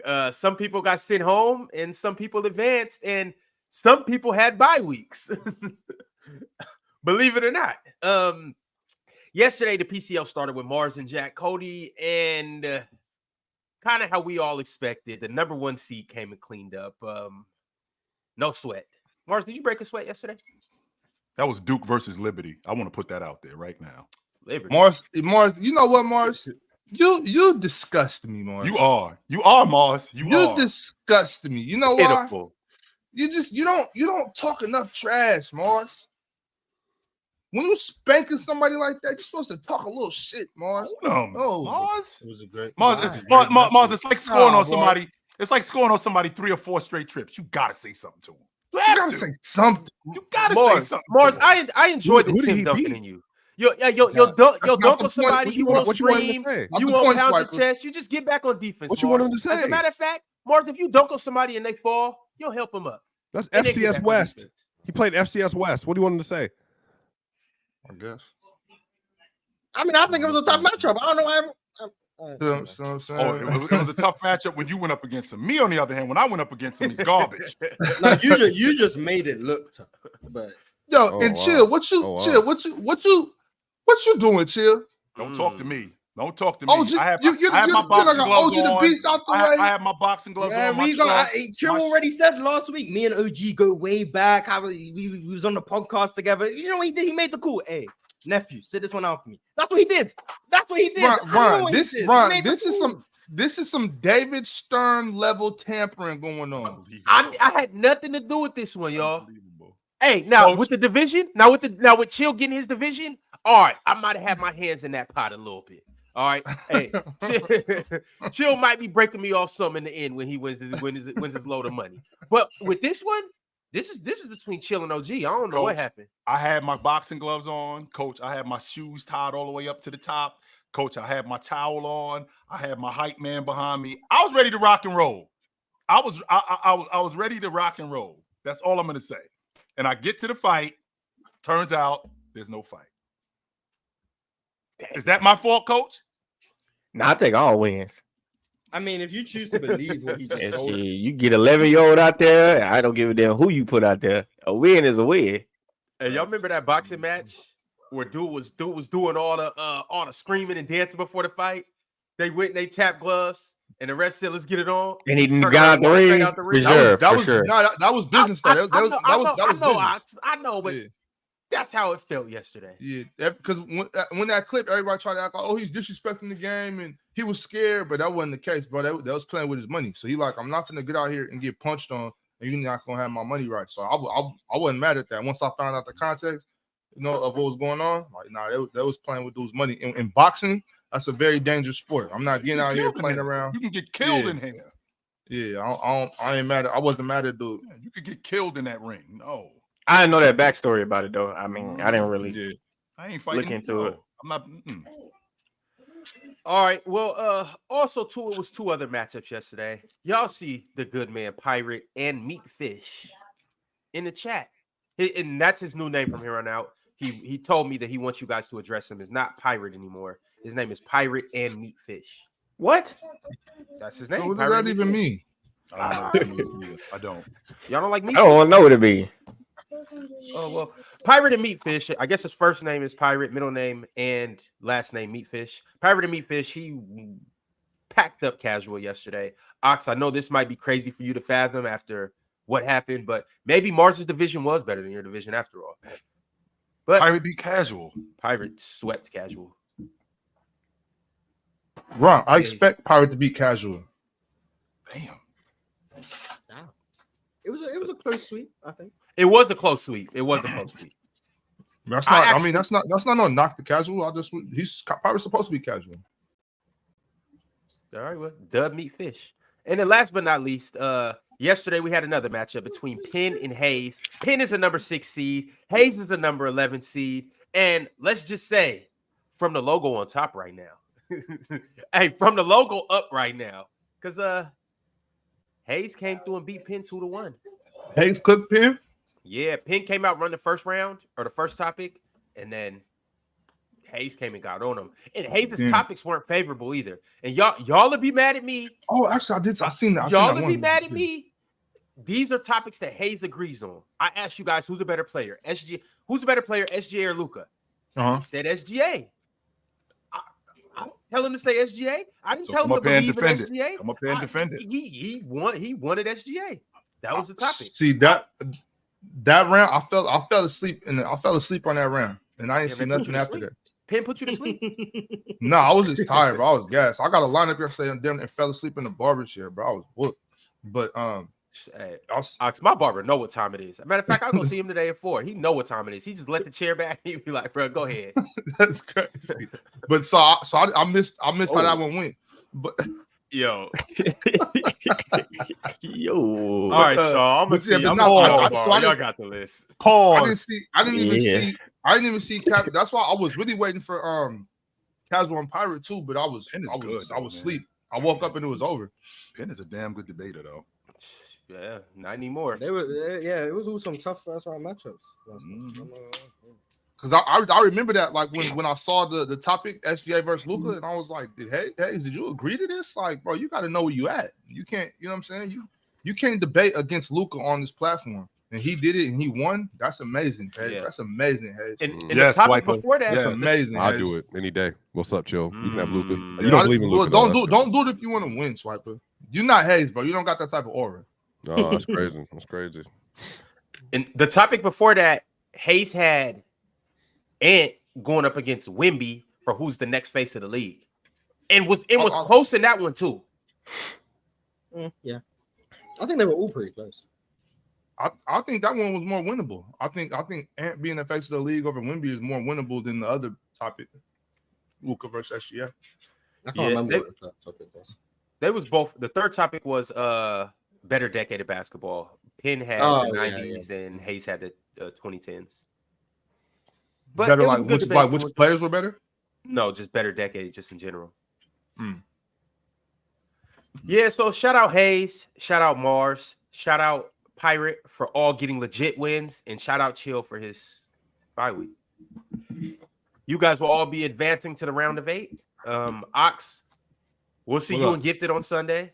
Swiper, we'll see you and ZZ on Sunday, as well as Dion from Ohio versus MTL and Elder Rufus versus John D. Y'all pull up on Sunday. It's going to be a hell of a day. But let's go ahead and get into it, y'all. We have a tie at 10th place. And it is between Reggie Miller and Manu Ginobili. And neither one of them. What is Manu doing back here? Why would Manu be on the list over Klay Thompson? Over Klay Thompson. Because he's better. But damn, I'm not gonna lie. The only reason Reggie's even up. No way you think Manu is normally better than Klay Thompson, bro. Yeah, you're new around here, so yeah, we've had this conversation many times. Yes. So my mind hasn't changed. I've been here for 2 years. My mind has not changed. Oh my god, my mind. Oh my god, my mind. Yeah. Me and you, we aren't seeing eye to eye today. So it's Mars think Dwyane Wade didn't pass Ginobili until 09. No. I think it wasn't definitive until 09. I think it you was could say he was better. Yeah. But 09 is when D Wade. It was a conversation from 03. I think you could have the conversation for many reasons. Yeah, that's when he. It was official. He was passed. Yeah, that's when D Wade elevated to another level. That's not crazy though. It's not like D Wade was that dominant.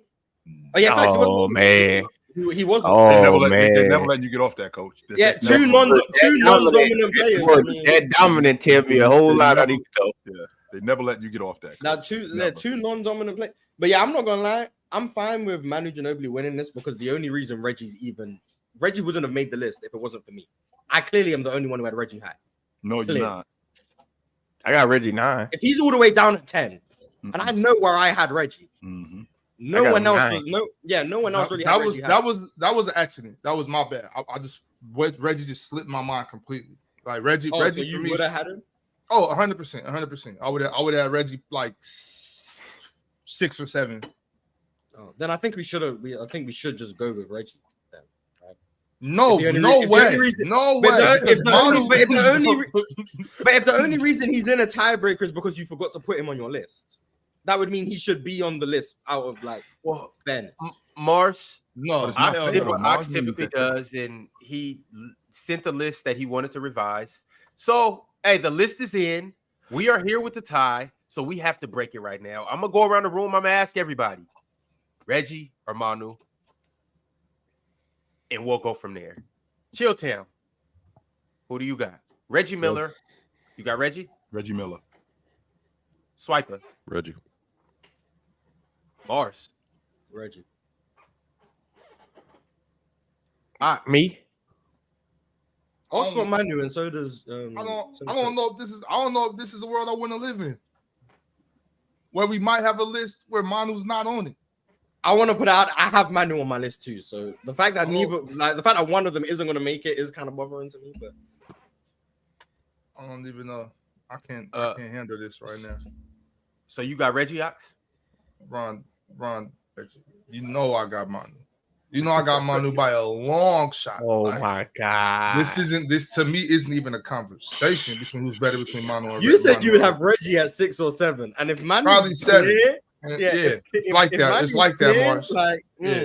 Why is Manu Ginobili clear of Reggie Miller? What did he do that was that definitive that makes you think that he's that much better than Reggie Miller? Go. I think he did everything better than Reggie except for shoot the 3-ball. Everything. He was a better transition player than Reggie Miller. He was better at every single thing. He was a better driver. He was a better defender. Chill. I mean, every single thing. He was better at Reggie at everything except for shooting the 3-ball. And shooting mid-range jumpers. I stand with Ox on this. I completely stand with Ox. Okay, so the idea of Reggie Miller being a number one, and we've seen him in a number one role, and what he had to do being in a number one role, as opposed to Manu Ginobili, who was in a rotation role and then also in a lesser role, not just a rotation role, but when he was a starter, he was in a lesser role. So we saw him excel in that role, as opposed to Reggie Miller, who had to see different coverages, had to see more physical coverages, and in the process of him seeing that, he produced more. But Reggie Miller is inferior to Manu Ginobili because he played with Tim Duncan and Tony Parker, and he was on a better team, and he had a lesser role. That's what you're telling me. I'm telling you that Manu's better at everything on the court besides shooting the 3-ball. Okay, all right. The Spurs might have 4 more championships if they had Reggie Miller. The Pacers. They wouldn't even get to the championship with Manu. Come on now. Let me relax. It don't matter. The vote's already in, so I don't got to go too far. Okay, I'm gonna just leave it where it's at. The poll is Manu Ginobili's winning, so either people just don't know who Reggie Miller was. They don't, Mars. They don't. I think it's because Reggie Miller just didn't put the ball on the floor a whole bunch, so he's just not gonna get the the game wasn't played like that though. Yeah, that's what people just view Reggie Miller. He would run around off the ball, he would catch and he would shoot. He wasn't dribbling, he wasn't breaking guys off the bounce. Mm-hmm. And that's why he only made like 3 All-Star teams or 5 All-Star teams or something. He was a 5 times NBAs or something. I also want to remind everybody, because you know how it happens. So since I said that, people are gonna forget that I really hold Reggie Miller to a higher than most people. Yeah, you said you'd have Reggie at 6 or 7. I still think Reggie Miller was dope, and I think Reggie Miller deserves a lot more respect than he got. But I also feel the same way about Manu. So let me go ahead and give Manu Ginobili a shout out. And for what it's worth, I have Manu above Reggie, and it has a lot to do with the playmaking and the defense. A lot to do with that, and I think the scoring's pretty equal. If I was to roll them both out the ball as number one options, give them the same amount of shots, I think it's fairly equal. But I'm not about to disrespect Manu, so he should be on the list in my opinion. So. You think Reggie's just a night and day better scorer than Manu? I don't think when I do. Ron, you can reveal where I had Reggie Miller. Like you can see how high I had him. Where'd you have him at, Mars? Let me pull out my list. 5. You had him at 5. Like, I think Reggie Miller is the 5th greatest, whatever, shooting guard ever. The longevity in the playoffs, his scoring went to a level that not many people have ever got to. That's crazy. Yeah, I don't have a problem with that. We don't see eye to eye. It's fine. Like Reggie Miller. Like, I don't care that he couldn't put the ball on the floor. I think he was the definition of ahead of his time. That's what it was. I don't think people valued what he was bringing away from the basketball in a time where it was heavy isolation and it was about get the ball into a post presence or get the ball to your best perimeter player and now attack and score. Reggie was just the opposite of that. It was Mark Jackson's going to have the ball and then we'll have Rick Smits in the post and Reggie will just be a little tornado running around off the ball, scrambling defense, like proto Steph Curry. Like, that's what he was doing, but he wasn't dribbling. So no one was giving him the flowers he deserved. But then you see in the postseason, the Pacers have the best offense in the postseason damn near every time Reggie's out there. And then he's averaging like 27 a game on like plus 10 shooting. It's like, okay, maybe there's something to this guy. beyond 18, 3 and 3 or whatever he averaged. So that's what it is. And also the longevity is a big part of it. The longevity is what's propelling him high as well. Now, I know these two don't play exactly the same style, but it kind of has a similar effect. But this guy's just better than Reggie on defense. Why isn't Klay Thompson higher on your list? Because Klay doesn't move like Reggie. He's a great off-ball shooter. He doesn't move like Reggie.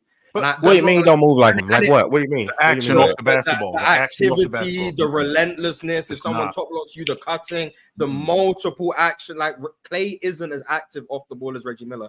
Also, the fact that Reggie Miller was the primary source of offense for the Pacers, being the one who was getting the primary defensive assignments. Those things matter to me too. But the movement isn't the same. The only person I would compare movement-wise for threes is Steph Curry. That's the only guy. And then in terms of just movement, not as much, but Ray doesn't move like Reggie. Ray would be. Yeah, they do. Why don't you think they do? Like Klay moves the same way too. Yeah, like the Warriors get to like fourth and fifth options on their. I think that's more for Steph than it is for Klay. Klay, I don't, and this is what I'm saying. From when I watched the Pacers, when I watched the Warriors, Reggie for me is the second most active off-ball mover as a three-point shooter I've ever seen. Steph would be one. I would argue Reggie moves more than Steph, but Steph just has more counters. I would actually argue that myself. Reggie moved a lot too, though. Like I would argue Reggie would move more than Steph, but Steph just has so many more counters, plus the stuff he can do with the ball in his hand. So Steph is still the most dangerous off-ball player ever, in my opinion. But I would even argue Reggie moved more than him. And then Ray would be in like that second group. And then if you're doing just all shooters, Rip Hamilton would be in that second group. Klay would be in that second group. But Reggie and Steph for me are a tier above in terms of the movement. That's where Rip Hamilton got it from. But how do you think? How do you think Klay scores what he scores without all that movement? Like by what you said? No, he's not saying that. That's the problem. He's not saying that he doesn't move. Yeah, there's action. There's plenty of action. He's in the second group, which would mean he's plenty of action. Top 5 ever, right? Yes. Top 5. He's just not. No, but I'm just saying, like, as far as Reggie scoring and Klay scoring, Coach, you saying he doesn't move a lot.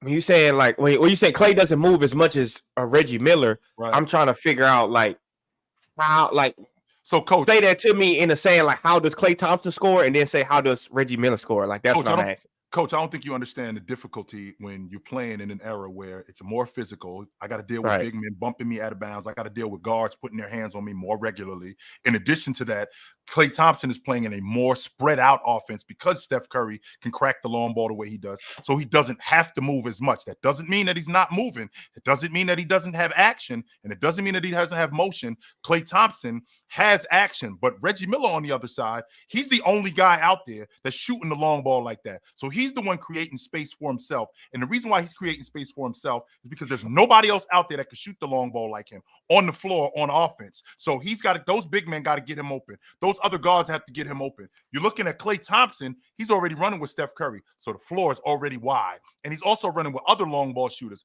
like Andre Iguodala, like the Barbosa. He's running with guys like that. So the floor is spread out. So it's not like everybody is doing all of this at the same time. Reggie Miller is the only one primarily who is doing that. So when you look at Reggie Miller in terms of action, that's not to say that Klay Thompson doesn't move, because 100% he moves. That's the kind of offense that they have. But it was more predicated with Reggie because he was the only one out there doing that. I also think there's a difference in Reggie's ability to actually play and on inside the three-point line and get to the free throw line and get points there.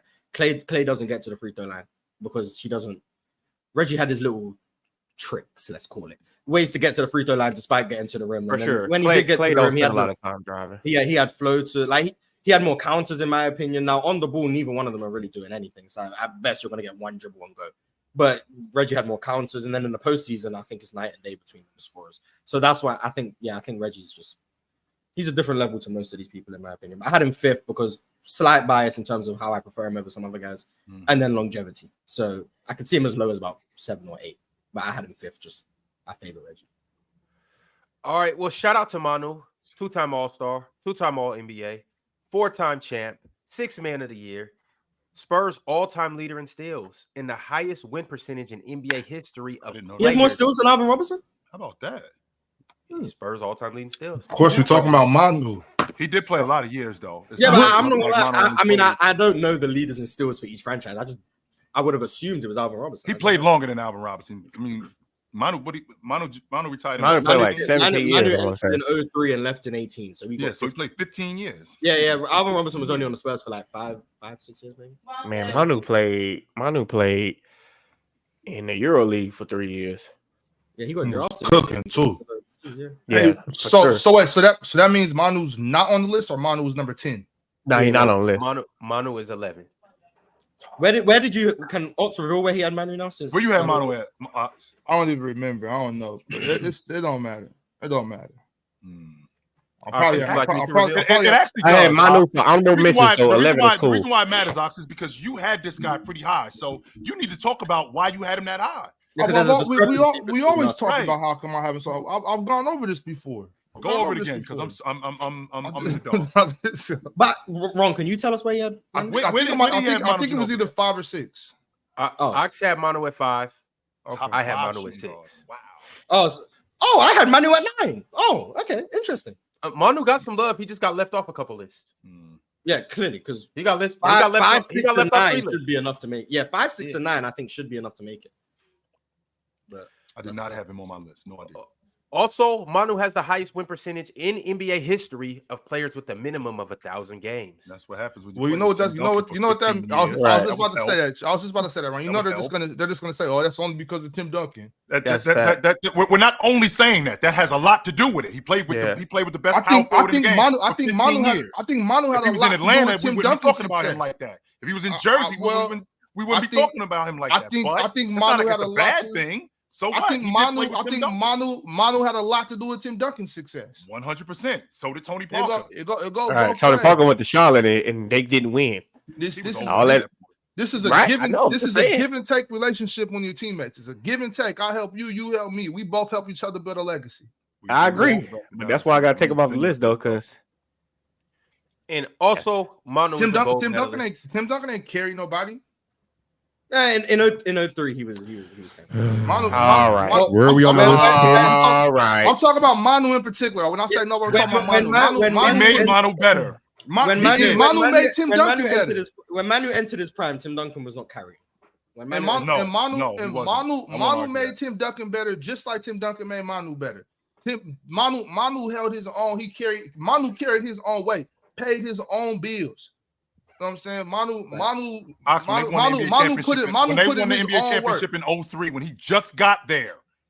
That was primarily Tim Duncan. So let's not sit here and act like we can give you that. But what about the other 05, he was not carrying Manu Ginobili. No. What about 07? If anything, Manu should have been the Finals MVP. But so come on, y'all stop. Let's not act like we don't remember Manu Ginobili. I do remember him, and I remember him as a basketball player, like you want me to remember him as a basketball player. However, what I do remember is I remember how awesome Tim Duncan was, and these guys were good primarily because of Tim Duncan. Because Manu Ginobili is not playing like that if he's playing with Jason Collins with the Nets. He's not playing like that if he's playing with Kwame Brown. He's not doing that. So you had Clay on your list, True? I took Joe Dumars off and put Clay on. I can't believe I did that. Oh, so okay. I just wanted to know if you thought. I regret doing that. I do. I regret doing that. I had him at I had Clay at 10 and I had Joe D at 10, and I ended up taking Joe Dumars off, and I shouldn't have. Once I submitted it to Ron, I kicked myself because I was like, I didn't want to do that. Well, me and you both got Clay at 10. So yeah. Everybody that had Clay on their list had him at 10. So Jordan, you, me, Ox, and Swiper, or no, Chill, all had Clay at 10. Yeah, Mars and Swiper just didn't have Clay on the list at all. But moving on to Reggie Miller. Reggie Miller was 3-time All-NBA, 5-time All-Star, 5-time, 5th all-time in threes, a gold medalist as well, 25K in points, and he had a 50-40-90 season. Reggie was awesome. Yes. Reggie just didn't get the love because he wasn't the best hooper in his own family. That's why. Cheryl was always better. That's why. This is the list right now. Let me go ahead and scroll up. That's awful too. That's awful too, Swiper. My sister. That's what it is. That's literally what it is.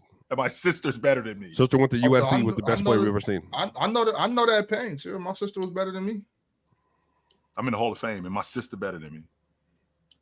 So we got Clay. I couldn't give my scored 100 points at halftime, bro. She did do that. I was almost. Bro, that is unbelievable. I was 17 years old, chill, before I could get with my sister. How tall is your sister? Older sister or younger sister? My older sister. She's only a year and a half older than me, but she's 6'2". But she a big. All right, yeah, she was cooking.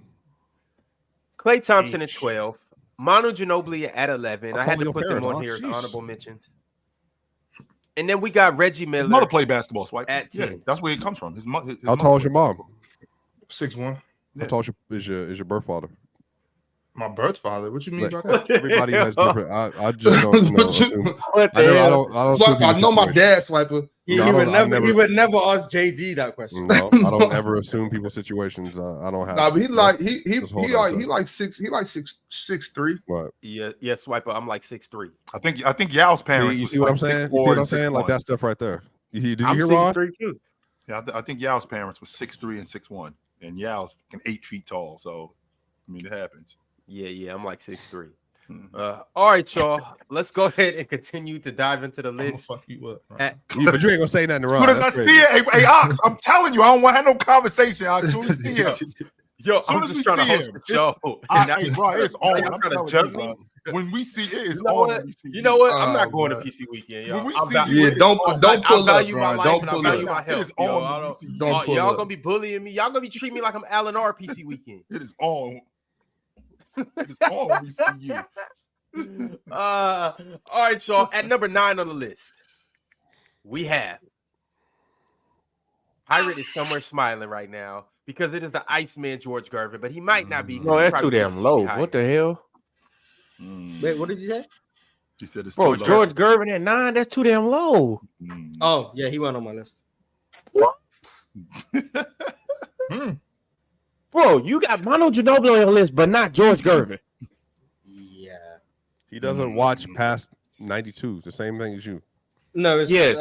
Well, I made it clear about the ABA and just how I haven't seen it. So all of George Gervin's ABA stuff just it wasn't a factor for me on the list. So I'm going solely off what he did in the NBA. And like I said, the longevity thing for me just wasn't enough for me. The longevity could be the longevity. The longevity was a thing, and then the smaller playoff sample, because unfortunately the Spurs just weren't good, so I just didn't see a lot of playoff sample for him.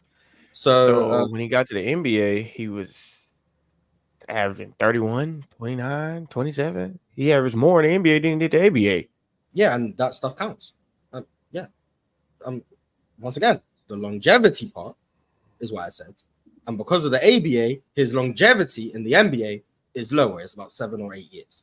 So then when I factored that in, I'm looking at him. I think, once again, this is not a peak for peak list for me. I'm not doing peak for peak because I think George Gervin at his peak, better than Manu Ginobili. I think he's a better player than Manu Ginobili.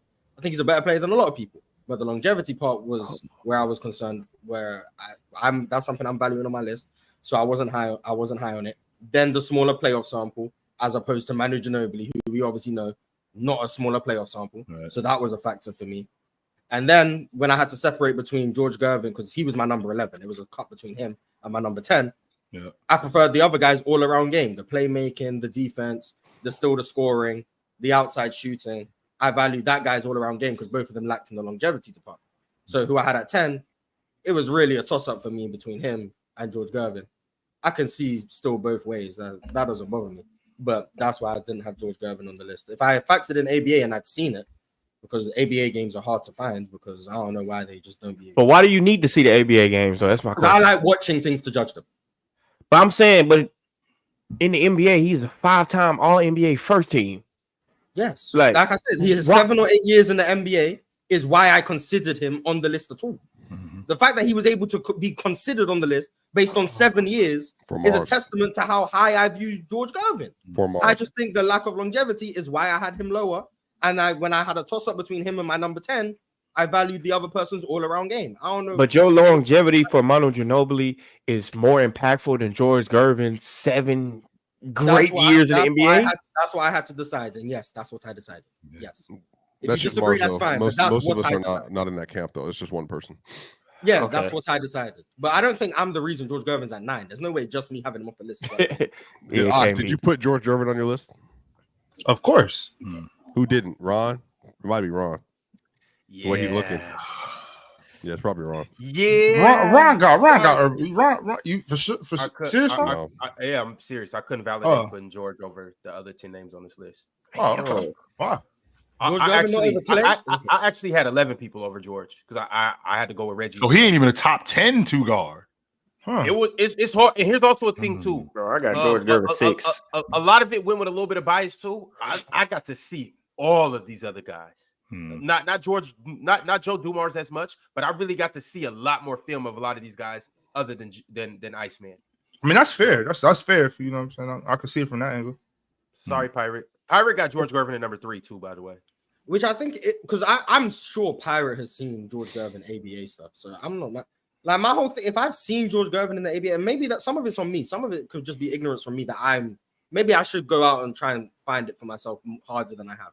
Because I'm not. He was a bucket getter. Yeah, I'm not about to doubt that George Gervin was hooping in the ABA. I'm not gonna be like, oh, I ain't seen it. Maybe he was trash. I'm just saying I don't rank what I don't feel comfortable with. Sure. And if I haven't seen something, I'm not gonna rank it. No, I understand that. I totally So that's understand what that. I I'm do the same saying. thing. I'm going strictly off the NBA. I do the same thing too. I watched a lot of George Gervin just because I watched George Gervin, like looking him up because that's when we was growing up as hoopers. When they seen Kevin Durant, they would always say George Gervin.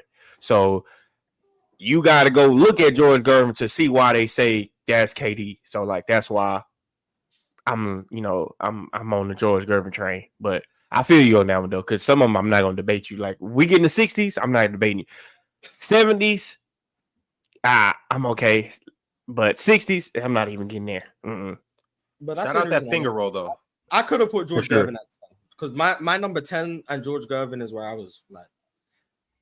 Let me actually put this out. When I first made the list, I had George Gervin at 7. And then he just gradually. I had him at 6. Oh, okay, yeah. At 6. So when I first made the list, I had him at 7. I just gradually kept moving him down because of my value on longevity. I have him at and 7. Then it was just like the playmaking, the playoff sample. I was like, eh. And then eventually I ended up with him at 11. But I could get him back as high as 7 if I wanted to. So that's where I see him, 7 to 11, somewhere. All right, somebody had Gervin at 5. Who was it? Swiper. No. Swiper had George Gervin at 8. Oh no, somebody had him at 6. Somebody had him at 6. Me. I had him at 6. Okay. Yeah, that all of that, like everything makes sense to me about where George Gervin would be. Like I'm not ranking him this low based on the fact I don't think he was very good. So like he really good. Shout out to George Gervin. Hope no one take disrespect for what I've said. I hope. All right, moving along to the next name. Shout out George Gervin. The next name we have, which is I would say a fairly good place for this man. And what's crazy is we all had him around the same range. He didn't make somebody's list, but this is who very few people, some people would say is the greatest three-point shooter of all time, but really is the second best shooter of all time. Gotta be Ray Allen. Ray Allen. Not on my list. Sugar Ray. Wasn't on my list. Wait, did you actually leave him off the list? Oh no, I did. No, I left him on my list. I couldn't do that, Mars. I couldn't do that. Ray off the list? I left him on my list. I had him at 6. I'm curious to know this, Jordan. You're the only one that left Ray Allen off the list. Yeah. Why is he not on your list? Because not a dominant movement shooter. No, I kind of valued Ray Allen and Klay Thompson the same, pretty much.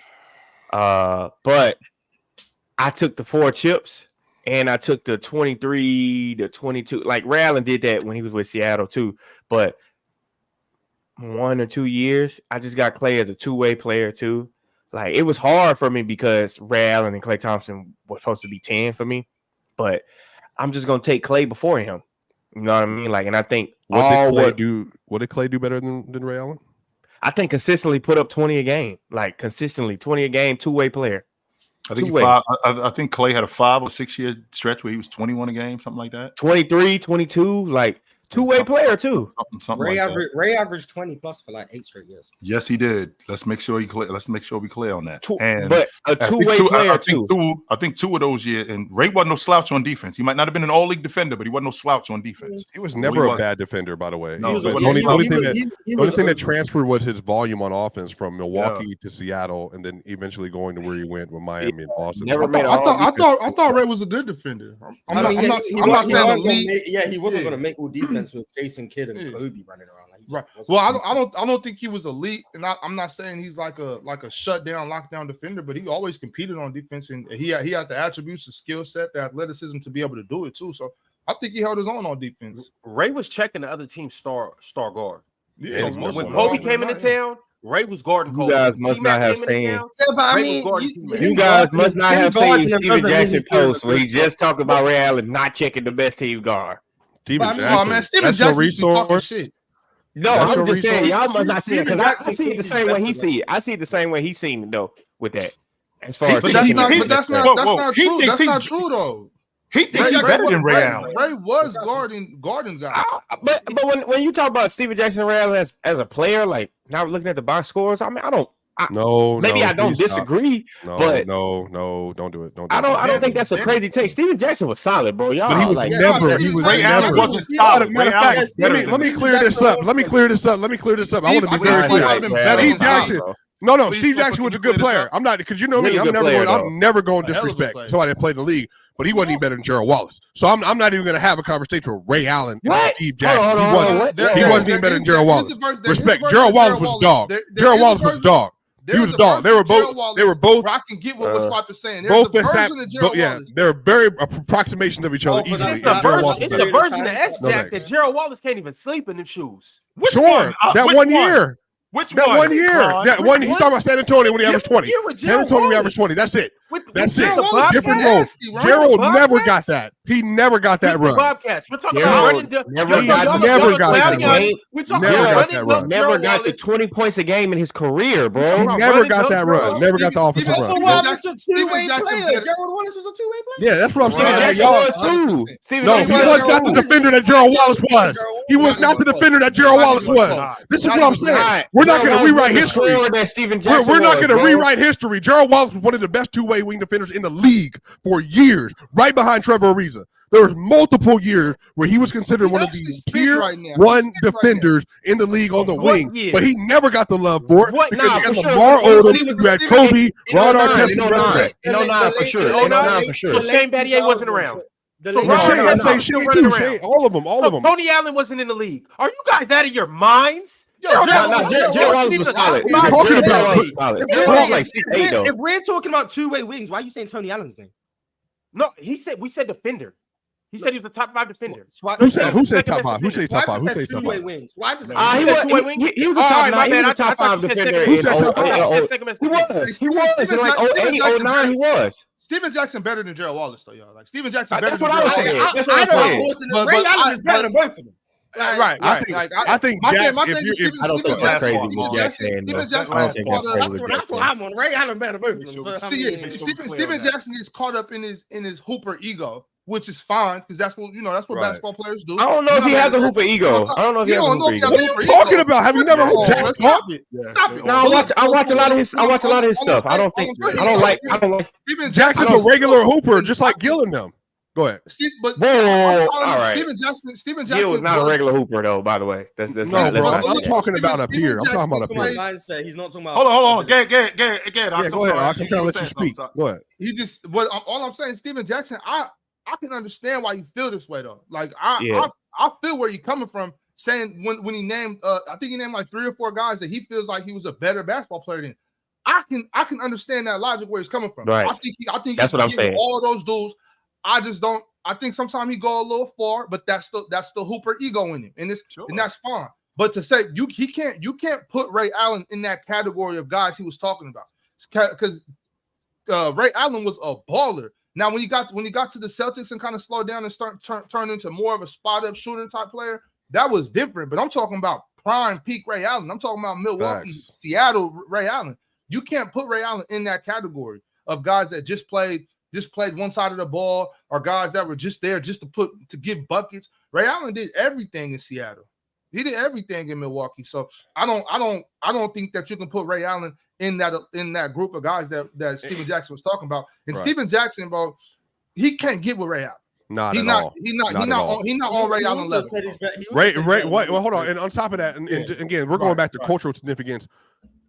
Steven Jackson never had the street cred that Ray Allen had post Milwaukee. I don't think that matters. What do you mean it doesn't matter? The reason why he played Jesus Shuttlesworth is because he was the next dude. Everybody thought at that point in time, late 90s, Ray Allen was going to follow right along the side of where Vince Carter and Kobe Bryant post Mike was. That was the perception of Ray Allen because he was smoking people in Milwaukee. Smoking people in Milwaukee. I don't. Right, well, that's what I'm saying. I think that has a lot to do Jackson with how never had that kind of movement where people thought that he was like the next iteration. But the way that people talk about Steven Jackson, the way that people disagree with him, like makes it seem like he wasn't a guy. Like you have to watch Steven Jackson. He was a guy. He's a really good role player, though. He's a role player, but Ray Allen is an all-star multiple times. That was Steven Jackson's fault. Steven Jackson was putting himself in the situations to where I agree with that. Looked at. And so that's why it's like I can't just go back and be like, oh well, if you wouldn't have did this, then this would happen. Or if you wouldn't have did that. The thing is, Steven Jackson continuously put himself in situations because you know what I'm saying, he valued certain things. You know certain things. Yeah, I definitely agree with that. He still do that. He still do that now. Matter of fact, Adam West is right. Rashard Lewis cooked Steve Jack. Not true. Let alone Ray Allen. Matter of fact, answer me this. What do you mean not true? What do you mean not true? Rashard Lewis don't cook Steve Nash. What do you mean he don't clear? When was Stack ever considered as good as Rashard Lewis at his apex? When was what? When was Stack ever considered as good as Rashard Lewis? What is Rashard Lewis apex? The Magic. What do you mean? When he took it, like 06, when he helped him go to the NBA Finals, or when he went to Miami. Before Orlando, Swiper. Let's talk about them last. His best season was in Seattle. What y'all talking about? That's what I'm saying. He was still cold, but I'm saying he was cold. He was an all-star for a reason. That's what he was. He was a great player. Yeah, he's a better scorer than Jack, better defender than Jack, and a better rebounder than Jack. Not a better scorer than Jack. No, stop. He's not a better defender than Steven Jackson. He's not a better want to rewrite history. We want to rewrite history. I know what Ron's doing. He's making a clip. Ron's making a clip. Don't believe anything Ron says from now on. Don't believe anything Ron says. What are you talking about? And I know it better than you. And I know it better than you. I watched him play. Next thing you know, I'm hearing debate. He was just as good as young Kevin Durant. Next thing you know, I'm hearing the way this conversation is tracked. Kevin Durant. Hell no. I used to watch him play in the Pro-Am. I watched more Rashard Lewis than anybody up here. And I'm here to tell you right didn't. Now. I can tell you that. I can tell you that you did not. If we could trade Steven Jackson for Rashard Lewis. No, stop. He's lying. He's lying. He's lying. He's lying. He's lying. He's lying. He's lying. Wave it off. Wave it off. Wave it off. Hey, chill. Ball the other way. Ball the other way. Ball the other way. Offensive foul. Ball the other way. Is the reason why people view him like that. This is why people view Ron the way they view Ron, because the comments like that. That right there. Ron, are you saying at that time, if you could have traded Rashard Lewis for Steve Jackson, you would have done it? Yes. Quick. Give me Wally Serbiak over Steve Jackson since we're doing this. So we're going to rewrite history. We'll keep going. Let's keep going. Latrell Sprewell. Shout out Wally Serbiak. Wally was cold. Latrell Sprewell. Let's keep going. Let's keep going. Latrell Sprewell was tough. Latrell clear Steve Jackson. Clear. I'm saying clear. It's not a combo. So we doing that? We're not doing that? No, wait, Swiper. I'm not going to let you use Latrell Sprewell. Yeah, you use Latrell Sprewell in the Willie Derby. Don't play. No. I'm saying they were all better. I'm just naming the wings that were better than him. Period. I'm just going through the list. Wally Zerbiak's not better than Steven Jackson. Well, I'm saying as much as I love Wally. No, he better. He better. I don't want to hear. He better. Give me Minnesota Wally. Give me Minnesota Wally.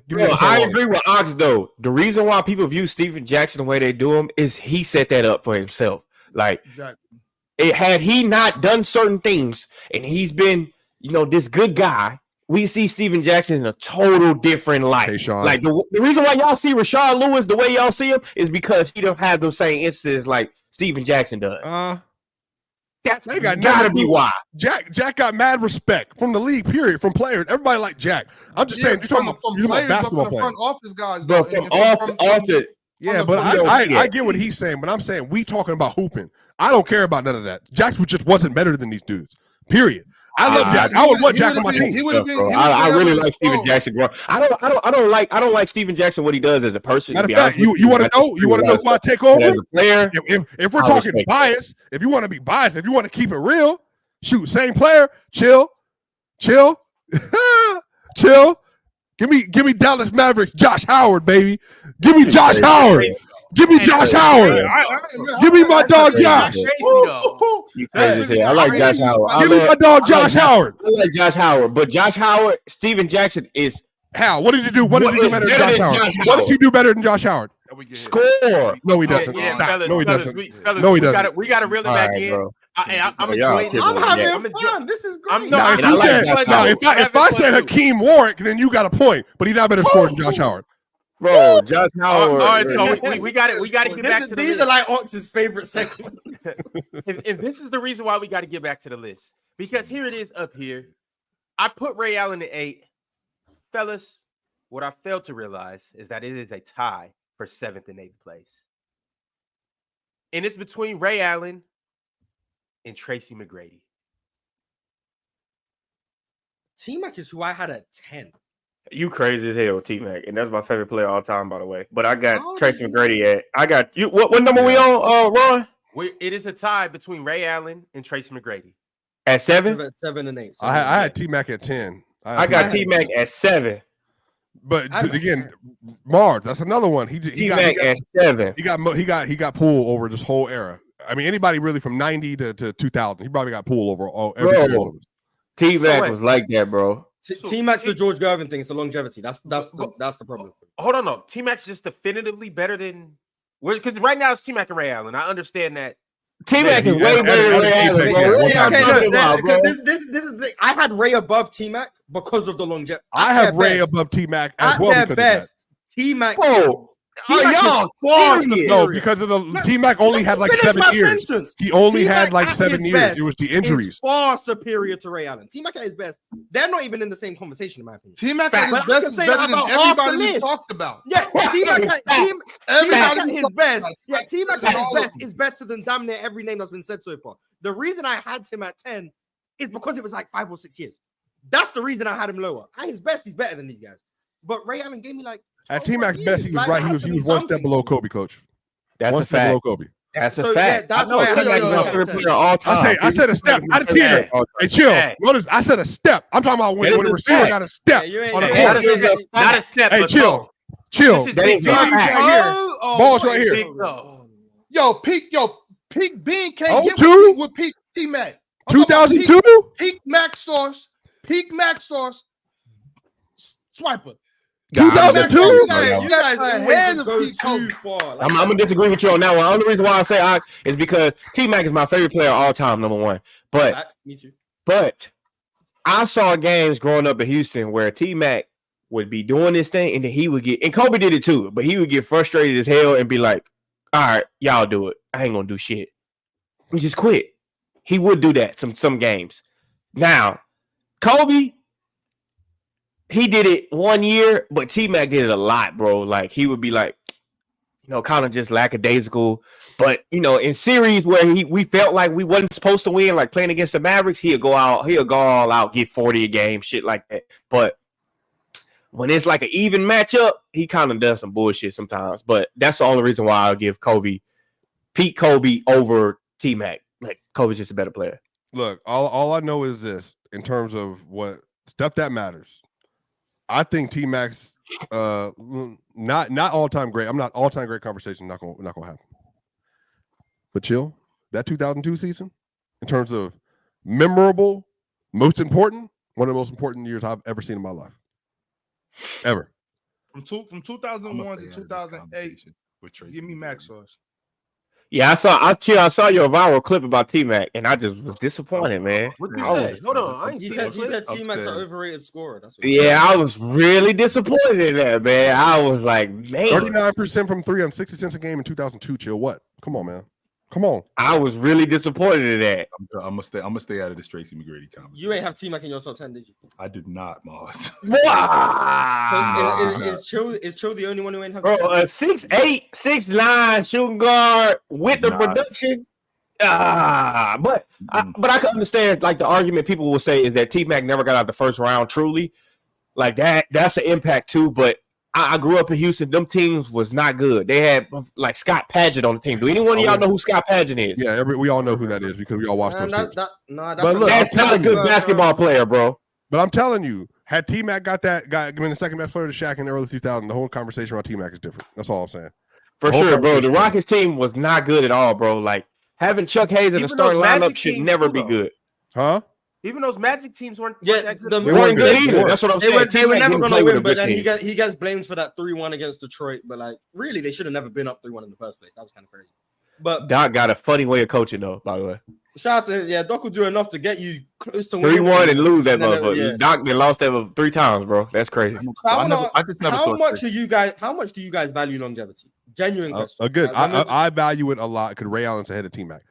So yes, but it's a slippery slope for me because sometimes like longevity, if you got some average years in them longevity, like in that tenure, somebody with maybe 7 or 8 great years is better than somebody with like longevity and you finished off with the last 6 years you kind of mediocre. I agree with that. I like when I say T-Mac's longevity, I'm saying like 6, 7, maybe 8 years because I'm not factoring in everything post. Like 09 for T-Mac just doesn't exist for me. Like that's not longevity. He was kind of coming off of his injuries. Like that's when he got traded to New York. That's not longevity. Like Vince Carter's last 7 years. That's why he's not on my list. Vince Carter, that's not longevity. I know he was in the league for a long time. Yeah, but when I'm saying longevity, I'm talking about highly valuable, productive players. Like for me, Ray Allen separates himself from T-Mac because even though T-Mac is the better player at both of their apexes. But Ray Allen years. Ray Allen might double him in terms of valuable years. He might double him. So Morris, here's my thing when it comes to longevity and these type of conversations. If they're close, right, longevity will give you a boost. Yeah, and also winning too. If they're close, Ray Allen's longevity would have gave him a boost for me, and those 2 rings that he got too. Even though he didn't get it as the number 1 option with Boston, he did contribute, and also with Miami, he hit that big shot and all of that good stuff. Yeah, for sure. But the fact that I just have T-Mac night and day better than Ray Allen, for sure. I could not value any of that. Like that's what I'm agreeing with Ron on that. That's what I'm saying as far as the longevity. I got to go extreme just so I can get a gauge of things. So you got a player A, right? Plays 3 years in the NBA. 3 years. 3. They're the best player in the league by far. Player B, 12 years in the NBA. No, that's not the same. 12 consistent is kind of top 10, but never top 5. Who are you ranking higher in that? How good the 12 years? 12 years. The 12 because 3 and 12 is just crazy. Player A, for those 3 years, like something traumatic happens. Torn Achilles, career's over. But they're Michael Jordan trajectory, like that level of. They do that with Len Bias. But only 3 years. You've only got 3 years. Player B, 12 years, consistent top 10, maybe a couple years, fringe top 5, but never in the top 3. Who would you rank higher on a position list? This is very dramatic. Yes, this is very dramatic, but give me player. But that's not the same thing because what you talking about is Brandon Roy. You talking about Brandon Roy and Ray Allen. That's what you talking about. We talking about Tracy McGrady and Ray Allen.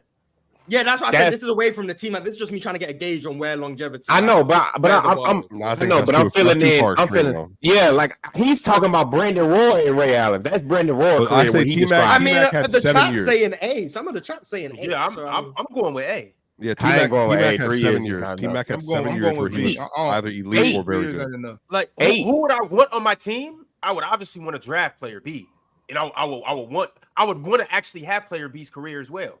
But if I'm talking about just simply who's better, or if in these lists who I'm taking player A because you were the GOAT while you were playing, but also too, I'm just looking at your game versus player B, and I'm just like, during those 3 years, at any time during those 3 years, you couldn't tie his sneakers. We're talking about why y'all ain't had Derrick Rose on y'all list there for the point guard joint?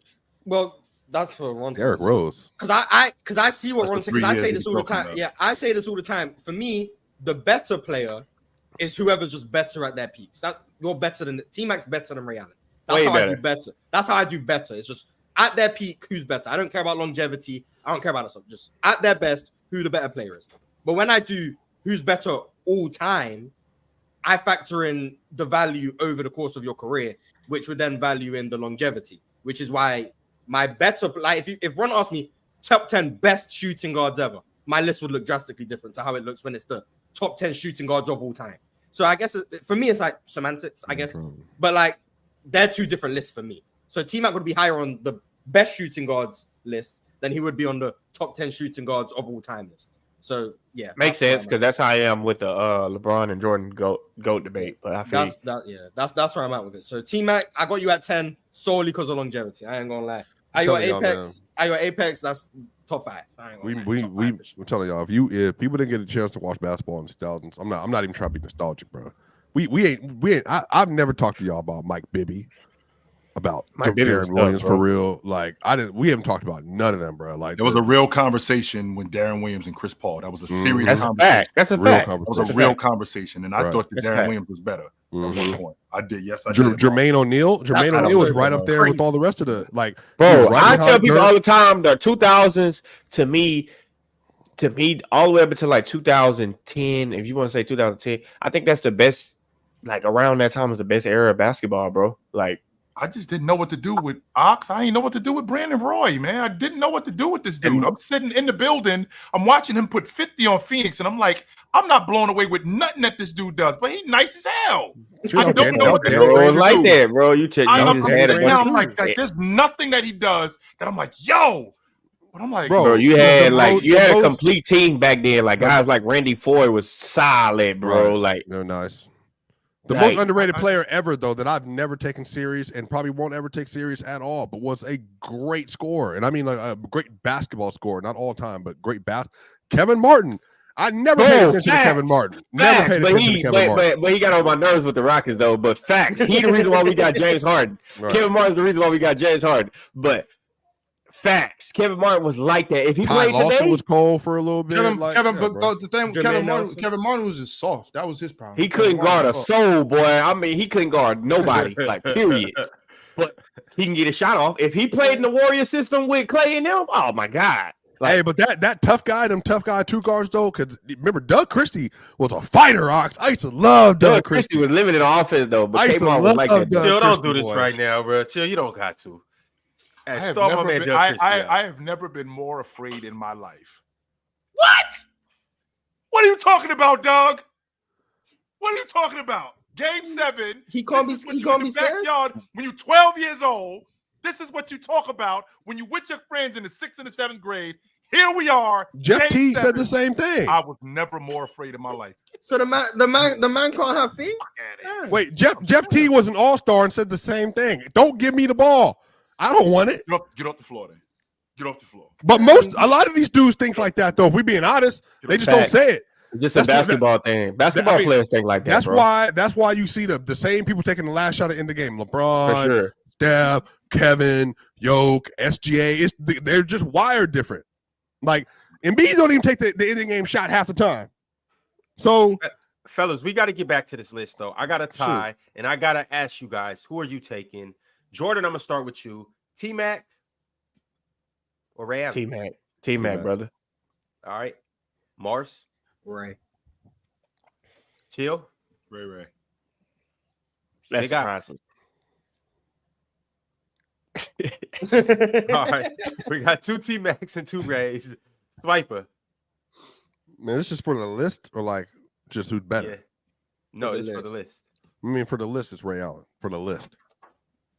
All right. I had Ray ahead of T-Mac. I know. It's just no. Oh my God, this list is messed up now. I don't know, but I don't know how some of these dudes got on the list. And Clay and Manu, they were never better than T-Mac, but I get it. Oh my gosh. Well, all right, here we go. I had T-Mac next to George Gervin for the longevity issues. So okay. All right. At 10, we have Reggie Miller. At 9, we have George Gervin. At 8, we have T-Mac. And at 7, we have Ray Allen. Now, ladies and gentlemen, this is going to get very interesting. And this is going to anger a lot of you guys. I know. So everybody take a deep breath right now. Everybody. Take a deep breath. It's gonna be okay. All right. You're saying Hey, yoga, chat, it's gonna be okay. It's Wait, Clyde this is 6? Drexler. Clyde Drexler. We have a tie. And Clyde Drexler happens to be one of the people that are in this tie. He better not be tied with James Harden. It's AI. It's AI. It's for sure. What? AI. Oh, It's for sure. AI. bro, don't tell me Clyde Drexler tied with Allen Iverson. Y'all Yeah, try What is yeah. goddamn Clyde mind. Drexler doing down here? No, what is Allen Iverson doing down here? We don't even know who it is. Ron, I know who it is. Go ahead, show it. Go ahead, show it. What is Clyde even involved in this for? He shouldn't even be Ron, spoken about. who yet. is it, It's Ron? too early to It bring is- up Clyde Drexler's name. Way Ron. early. Way too early for me, Ox. I'm telling you, Till my. I hope you teeth guys. starting You to know we're doing 5 and 6, right? That's where we're at. 5 and 6. How is that too early for Clyde Drexler? We're at number 5 and 6. That's where Yeah, I'm but at. this is a tie between 5 and 6. Okay. So if Clyde Yeah. Drexler, He so shouldn't it's be too early involved for in Clyde this. at 5. Yes. Okay, at 5, I don't have a problem with that. Okay, Mark. like what we doing? At 5, I don't have a problem. I got Drake at 6, nine. brother. No, but at 6, no. All right, come on. Who's the other name? I got Drake. All right. You're a hater. It's like I'm not. I know. Yo, who is it? I Who is know it? who Who you're is it? hating. Who is I it? know. Yeah, Ron I over know here who you're smiling. hating. Reveal the present, Ron. All right, here we go, y'all. We have a tie for 5th place between Clyde Drexler and James Harden. It's James Harden. No, It's James no, Harden. James Harden's better than no, Clyde Drexler, bro. no, James no, Harden's better than no. Clyde Drexler. Put Clyde Stop, Drexler no. at 6 and James Harden's at 5. No, no. We For don't sure. even That's know. what I got. No, James at this is- 5. At least- I got at James least- at 5. at least- Bogus. Oh, first, Mars. Bogus. No, it's not. That's what we It's not doing in even Actually, I America. got James Harden at 4. I got James Harden at 4. It's bro. not This even is close. There we America. go. Can we Let's please go. just We can do put it Clyde voting at first? 6. Shout out to Clyde Drexler, number 6. James Harden's at 5. Who's at number 4? Go ahead, Ron. That's Do your cool. That's thing. fine. Let's do it like that. It's too long a debate. There's no poll for this. There's no discussion. It's James Harden. Well, I actually just No, ran a we poll. needed to so- Yeah, I seen you put out the poll. That's why I said there's no poll. I seen you put out the poll. Let's keep it pushing. Uh, I got James gotta Harden a go- lot higher, though. I gotta go around the room and do my due diligence and ask you guys who's better between James Harden and Clyde Drexler. Clyde Drexler. Swiper, all right. There we go. We got one for Clyde Drexler. Swiper, who you got? Harden. Harden. Jordan. Not even close. Harden. Okay. Not close Chill. to me. Drex. All right. It's tied 2-2 right now. No, it ain't. Mars is, Come we on, already know Mars. who Do the you right picked. thing, Mars. He already said their answer earlier. He was just trolling. Do the right thing, Mars. I mean, Clyde got to the finals twice. Give me Clyde. Give me Clyde. You crazy as hell. Listen. Hey, Coach. Don't start it, Coach. I don't want to hear Listen. it. Coach. Listen. Don't I want start you to it. know something You about just had a James vote, Harden. Coach. Wait, I want you to Clyde. learn listen Yo, about James Harden. but Jordan, Clyde put in work in Portland and then went 1-1 in Houston. Fact, and he's a champion. Fact. The dream. But listen to what I'm saying. James Harden has the most 30-point consecutive games. Go with this ball. 30. Listen though. Listen, I think the streak is what at 30 or 40 games. No, I think it's 30. Only 10 of them games he actually scored 30. He scored 40 most of the games. 40. James Harden averaged 40 for half a season. That is Did he OD. lead it? Did he lead a team to the finals? No, that's OD. He wasn't supposed to beat the mega team of the decade. You talking about the Warriors? No. See, we act like it was only 2018. He played the Warriors before they got KD. He still lost. Clyde got his team to the finals. Bro, every time he played the Warriors, the Warriors went to the finals. Clyde got because they played in the conference finals. Clyde got his team. No, they played him in the second round a few times. Oh, 2016, when you guys were the 8 seed, you guys had no shot. Clyde got his team to the finals twice. So In a row, by the way, Mars. Not in a no, row. 90 and 90. They did not play against a team that went twice in 3 72 and years, 10, and then a team that added Kevin Durant the next year. They didn't do that. Well, if you're that guy, They didn't play against a team that was 72-10. They Man, did play Clyde against let a Michael Jordan hit 6 threes in the half, bro. if you're that He guy, let him. It wasn't nothing he could do about it. He let him. Wide Bro, He open. did. Can Yeah, you- he did. He let him do it. He let him do it because that was their strategy. What That he was their supposed to do? strategy. No, that was their strategy. That's That right. was No, their strategy. You're right. Ron, can you reveal where everyone Dare has to- James dare to- Harden just so we can know how to Right. say Dare to shoot. I had James Harden 4. Because All right, if he's down here with Drex, I need to know where everyone had. I'm trying to figure out why a certain somebody better than James Harden all the time, and why we haven't. Oh named yeah, his name yet. I'm letting that one go. I'm not even gonna get into the conversation. I'm just gonna be like, What you said? What? So Clyde There's is a 5 name now? we're not mentioning Yeah, that's Clyde- ahead of Clyde- James Clyde- Harden. Oh, Harden. so Clyde is Iverson 5, got James so Harden is Iverson's 4. Iverson might be Maybe 3 not. the way this is going. Bro, Maybe Iverson is 3 for me, bro. He Y'all might be tripping. 2. You're Iverson is tripping. 3 for me, bro. Coach, you No, tripping. Y'all Like, tripping. Well, you're it's even a not hooper. because You're AI even a managed to hooper get and you above don't believe Clyde that. and James You're a Harden. No, hooper I and you don't believe certainly that. believe that. You don't believe that at all. A dude 6 foot 175. Ain't got nothing to do with basketball. Ain't got nothing to do with it does. His best asset is scoring. He's not a better scorer than James Harden. What else you gonna do? What else you got? What else you got? I mean, yeah, What but you got? James Harden is 6'6", 6'5". What's that got to do with anything? So I told you the size thing was gonna be hypocritical. First No, of it's all, not hypocritical. James It's not Harden hypocritical. because It's not he's bigger. hypocritical. And he's Regardless because of he's what she smaller. told you. I told you it would be hypocritical. I was just waiting. Whoa, I that's was crazy. just waiting. Joe Johnson better than Joe understand. Dumars because they do similar things, but Joe Johnson's bigger. AI Bro, but better than James Harden. But I They do don't similar view. things, But AI this is. smaller. But this is why I don't view. This is why I don't view them. This is why I don't view. This is why you saying it's interesting, but you're not listening to my point of view. AI in this generation for me would be a better scorer than James Harden. James Harden back then would not be a better scorer than Allen Iverson. 2017-18 Allen Iverson. I guarantee you right now. I'm putting. Matter of fact, Coach, I want to put your career on it. I'm putting your career on it. I guarantee you that he would not be a better scorer than a 6'6", as you said, James Harden. Listen. On top of that, because I got Trae Young. I want to make sure I'm understanding you correctly, Sniper. I'm watching Trae Young average 27 a game in the NBA today. 27. It's not the same. Listen to what he said. Coach just said James Harden was averaging 40 for half a season. Bro, Allen Iverson played with prison guards. Allen Iverson played with people who guarded themselves. What do you think Allen AI is Iverson doing? played with people who guarded themselves. How Give a many spacer points to Allen is Iverson. AI averaging? How many points is AI averaging? Bro, Allen Iverson played with. How many? Give me a number. How many points? I think Allen Iverson probably can average 40. You can't touch it.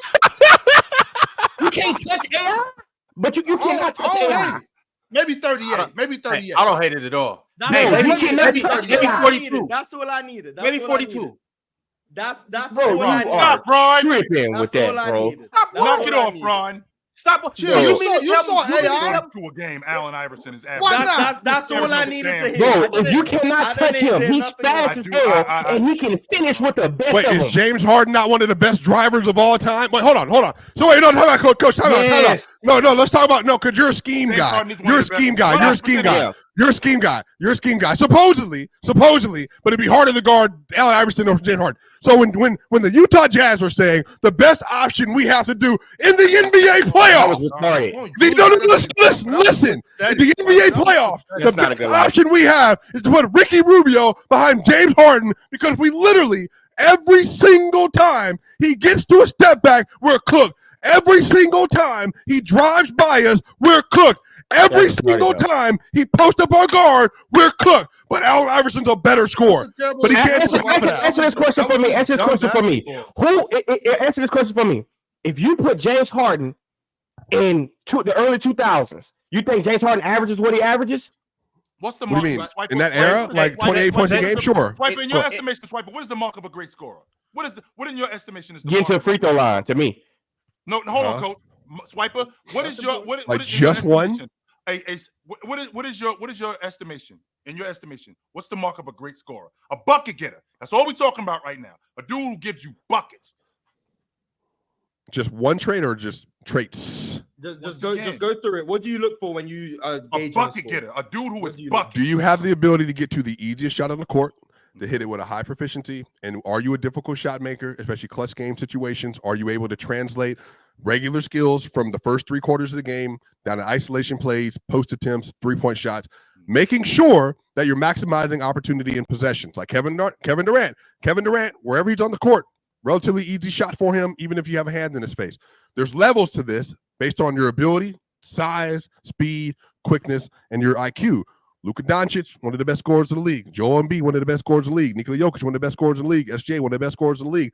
They optimize around the rim and mid-range better than anybody else in the league. And that's what makes them them. And so does Kevin Durant. James Harden, at his apex, was one of the best drivers in the league. Was he not? Correct. Was one of the best mid-range shooters in the league. Was he not? Not at his apex. No, he didn't really shoot that many minis.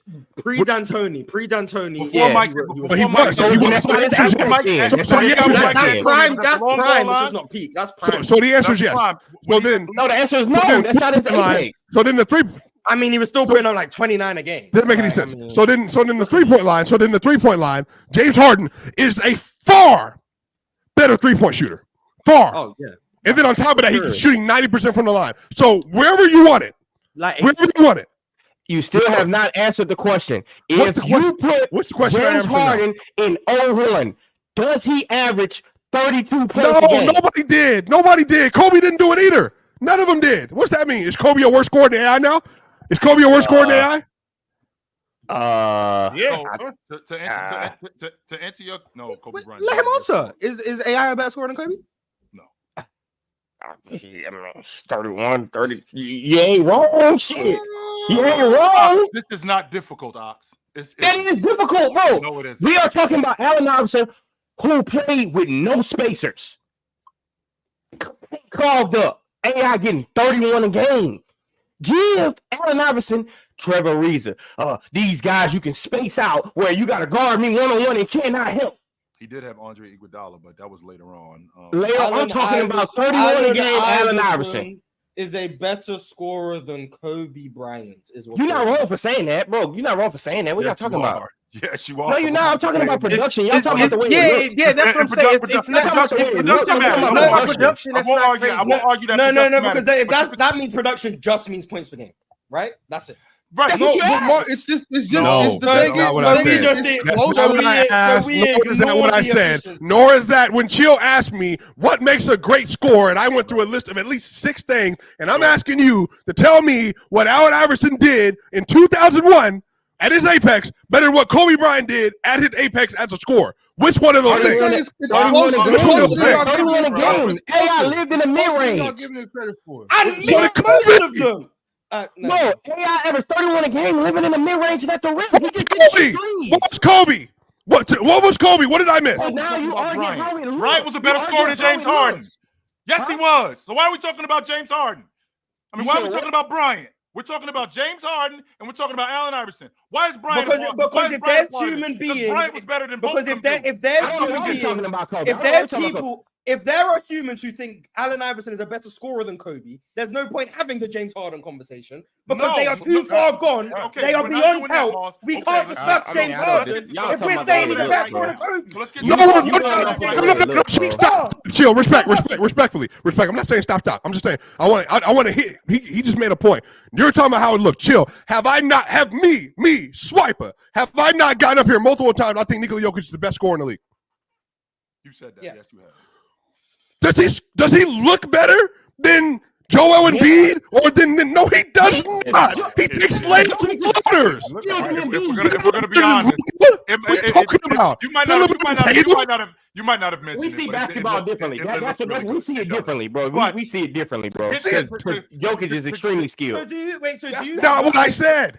Joel Embiid just shoot jump shots, bro. Do you have your eyes closed when AI just misses his shots and you open? No, we're not doing that. Bro, he missed them shots because he has to take them shots. What are y'all talking about? I'm just asking, were your eyes closed when he? Where is he getting? Where's Allen Iverson getting those buckets from? Because the mid-range. He wasn't a better mid-range shooter than Kobe. The mid-range. Why are we talking about Kobe Bryant? Swipe up. I don't know. Because I'm trying to figure out both of these dudes. Bryant isn't better than James Harden. Bryant isn't just better than James Harden. He's better than both of these dudes as bucket getters. Take Bryant off the table. I don't know why we talking about that. Mars. Yes, he is. Apparently, he's not better than both of these. No, I did not say he was. I said you're not wrong if you say one or the other. That's not. No. Wait, Tommy. No. Don't do it. I got it. You, sir, do not get to come on player's choice and say either or. You have to pick a side. Is Iverson a better than Kobe Bryant or not? If I was to pick one, then I would pick Kobe. Obviously, yes. No, that's not what you said. As a scorer,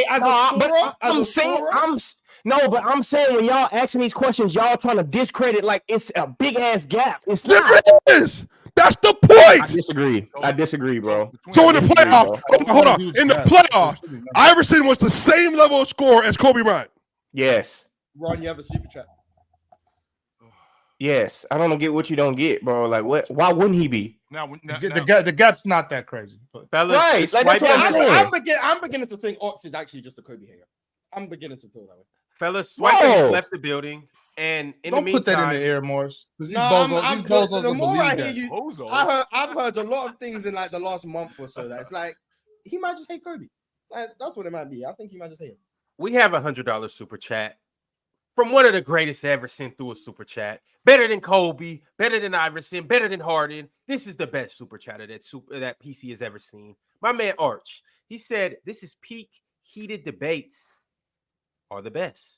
This is what we do around here. But Peak PC, baby. We ain't always swinging on each other. But when we do get to swinging on each other, it happens. Yes, we do.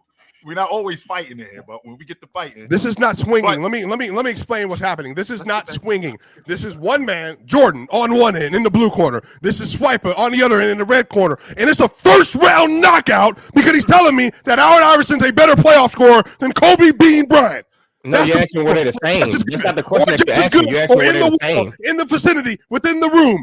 There are the country difference between them two in the playoff, and especially in the NBA Finals. Bro, go watch. I don't give a damn. Game one. What happened to I don't give a damn. Go watch game one. What happened to AI? There might not be a huge gap, Ox, but there is a gap between Bryant. Bro, I don't give a damn if you kick the ball in and get 40 points a game. I'm kicking that motherfucker in every time. 40 a game. What are y'all talking about? Like, as far as scoring, you want to see how it looks. No, I want to see the shots go in. Right. They went in. How do you They think we got to the finals with that team? Like, name me a player who got to the finals with that team, with a worse team than Allen Iverson. Name me one player. Okay, so we can't do that. That doesn't mean the shots will go. Okay, I don't understand what that doesn't mean the shots were going in. We're not going to do that because he has to take the shots. Who else going to take them? But that doesn't mean they're going They were a defensively led team, though. They got because of their defense. Is going to take the shots, and Allen Iverson don't take them. First of all, let's see the shots go in. Hold on, Eric Snow, Tyrone Hill. With the rest of that roster, the Kim Matoma, they were a defensive-led team. I'm confused. Sniper, we had the coach of the year on that crew. We had the best rotation player on that crew. We had the defensive player of the year on that crew. We had the league MVP on that crew. They had a damn good team. Let's stop acting like they were gone. Out y'all damn mind. Y'all think that was a damn good team. It's not no damn good team. It was a good team. Not no damn good team. It was a damn good Allen Iverson. It was a damn good Allen Iverson. So Eric Snow and Aaron McKee weren't good players on that team. That's what I'm hearing? It was a very good defensive team that lacked a lot of offensive talent. All right. I think we can. I think everyone can agree on that. How is he not a good player? So you over here tapping for Steven Jackson. Fellas, we got one mic, y'all. Everybody's loving the intense and heated debates. We got one mic though. Let's get back into it. Aaron McKee, who averaged 12 points for his at best. Aaron McKee averaged 12 points at best. And you talking about was his main role scoring? Was his main role scoring? Outscored Iverson in Game 7 against Toronto. If he doesn't do what he did, they lose. If he doesn't do what he did, they lose. What Boobie Gibson did for the. If Iverson don't average 33, they don't get there. But this is why I want. Let's find common grounds. That's how these work. Can we all agree? The Sixers were a really good defensive team? Yes, 1,000%. We all agree. Jordan, you agree with that? You agree with that? I would 100% agree with that. Okay. Can we all agree they were an offensively limited team outside of Allen Iverson? 100%. Absolutely. Okay, so we're all on the same page. Allen Iverson did what he had to do offensively because no one else could really do much, and then the team was a really good defensive team. That's how they got through the Eastern Conference. Can we agree on that? Yes. Okay. Can we also agree in that 0-1 playoffs, Allen Iverson averaged 33 points a game? We can agree on that, right? That's objectively true. We can agree? Cool. Can we also agree he took 30 shots a game? Can we agree on that? Fine, yes. We have to agree on that. That's what happens. So, when we are discussing scoring, does efficiency matter? Yes, it does. Yeah, it does. If you want to own an average, not Allen Iverson. Yes, but hold on. Yes, it does. It does matter. But when you talk about production as far as points per game, like him doing what he needs to do to win, that looks like the same thing as Kobe 33. Like if Kobe taking badass shots too, Like it's not that big of a gap. Kobe took badass shots too. And Kobe didn't shoot 39% for a whole playoff run to the finals. He didn't. But I can understand. Offensively Yeah, but he limited also didn't roster. play. Yes, Right. I said offensively limited roster. I'm with you.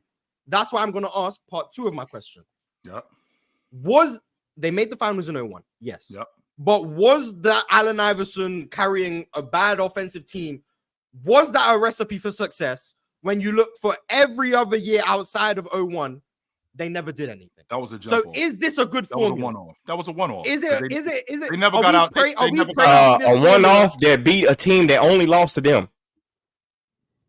Well, no, that meaning that happened one year. They beat the Lakers in game 1. Yes. That was a one. That's the only team the Lakers lost to that year, though. Allen Iverson entered 10 days off. Allen Iverson entered the league in 1996. He entered the league in 96. He had Jerry Stackhouse on his team, blah, blah, blah. And then Larry Brown, because he started off as a point guard, if people remember. He started off as a point guard. Right. Larry Brown moved him to the 2, right? Because AI, frankly, was a score-first player. And he was better as a 2 than he was as a 1 in Larry Brown's eyes. Jerry Stackhouse is now off the team because AI needed his shots. That's what he needed. And now it's AI's team, and we're going to build a defensive roster around Allen Iverson. That's what they did. And it only seemed to work in 2001 when they were a top 5 defense. Yep. And I want to say they were a mediocre offense. I don't know where they were ranked, but they were mediocre, I think. And they got to the finals. Allen Iverson was the same. The team wasn't the same. Yeah, they got to the finals in 01. They beat the Pacers, the Raptors, and the Bucks. And then they beat the Lakers in game 1 and then got destroyed. No one expected them to beat the Lakers. But then every year outside of 01, they lost. Because they figured out their team was a bomb. Yeah, and then Allen Iverson, who is still averaging, I want to say like 30, goes to Denver, an offensive team with Carmelo. Yep. And they still lose in the first round in both years he's there. And I watched all those playoff games. Does the Allen Iverson Denver years mean anything? Yes, they do. This is just a Jordan. They do. Yeah, it was 26 with them, bro. Okay, and then in the postseason. You said in the postseason? Yeah, in the postseason. I can tell you. 24. And 24, and what you mean? And what? He was in the playoffs twice with Denver. Right. 22 or 24. The first year, 22. Okay, they played 30, I was actually asking. I don't have the numbers in front of me. 36. And he shot horribly, right? In terms of efficiency, he was 36. It's 4 games. Yeah, does that mean anything? Because that's the team that has offense. First round out. No, but you're talking about has offense, has spacing, and he was still inefficient. Does that mean anything? 10 years later, I guess. 10 years. Yeah, from 96 to 2000. Allen Iverson after 10 years, he just wasn't good enough. Nah, but he wasn't the same player. Like, what are we arguing? Okay, he was leading, he was tied. He was second in scoring. So Allen Iverson, most of his value is just coming from the Philly years. Most of the time, yes. That's when we talk about AI. The best when we talk about AI is Philly. And the only remnants of postseason success that we can point to is 1 year. No. I mean, I guess that's what you want to say as far as his career. We're putting AI. We're saying it worked because he got to the finals this one time. No, but I'm saying nobody. Every other year it doesn't work. Okay. You trying to bypass that? Like that was something simple. Nobody in history has got to the finals with a team like that. Also, they're the only team that beat. They're the only team that beat Antonio team in 03. The Lakers that year. The only team that beat the Lakers that year. I'm sorry, Ron. We gotta nip this in the bud because this is nonsense. Let's stop with they're the only team that beat the Lakers. Let's put some context on it. They played the Milwaukee Bucks in game 7 on Sunday. Game 1 was Wednesday night. The Lakers had been off for 10 days. They hadn't played one game. Who would you rather fight, Coach? Would you rather fight somebody who just got finished whooping somebody's ass or somebody who's been sitting around doing nothing? I can tell you who I don't want to fight. I don't want to fight the guy who just got finished whooping somebody's ass. I mean, if Kobe and Shaq is fresh, I don't know if I want to play. I don't know if I want to fight Kobe and Shaq fresh. What the hell? They didn't win another game for the rest of the series once the Lakers got going. So if they had to play the Lakers immediately after the Lakers got out the playoffs, after they had to play, let's say they had to play San Antonio, and then the Philadelphia 76ers have to play Milwaukee. If they have to play them just like that right after each other, they would have smoked them in 4 games too. I disagree with you. I disagree with you. I disagree. That makes Allen Iverson a big deal. No, I disagree, bro. Allen Iverson got 40 that game, bro. He had to get 40 for them to win. But Eric Snow floater. respect that. Y'all trolling at this point. Y'all trolling with this Eric Snow and Aaron McKee crap. Y'all trolling. Eric Snow ain't hit a float. Eric Snow ain't hit the game in the float. That's a part of basketball, bro. He's a basketball player. Like, what's the point of bringing it up? He's a basketball player, bro. Like, respect the floor. Bro, so what? Bro, players make shots. That's how you got to the NBA. I'm trying to figure out why we've got to this whole segment and we're hating on the number 4 player on the list. I haven't heard nothing aside from Jordan and Ox agreeing with a couple things. I haven't heard nothing good about Iverson because he's not better than James Harden. That's why. Yes, he is. You're already. You don't even believe that, Ron. You don't believe that, Ron. I do. I've talked to you. I know you don't believe that. Believe it. They all believe it. All of them. Every single one of them. Because I'm saying a lot of these things you guys are saying about Allen Iverson, I can apply to James Harden as well. No, you can't. We want to talk about playoff success. Let's do that. We want to talk about not showing up in big moments. We can do that. I ain't never say AI didn't show up.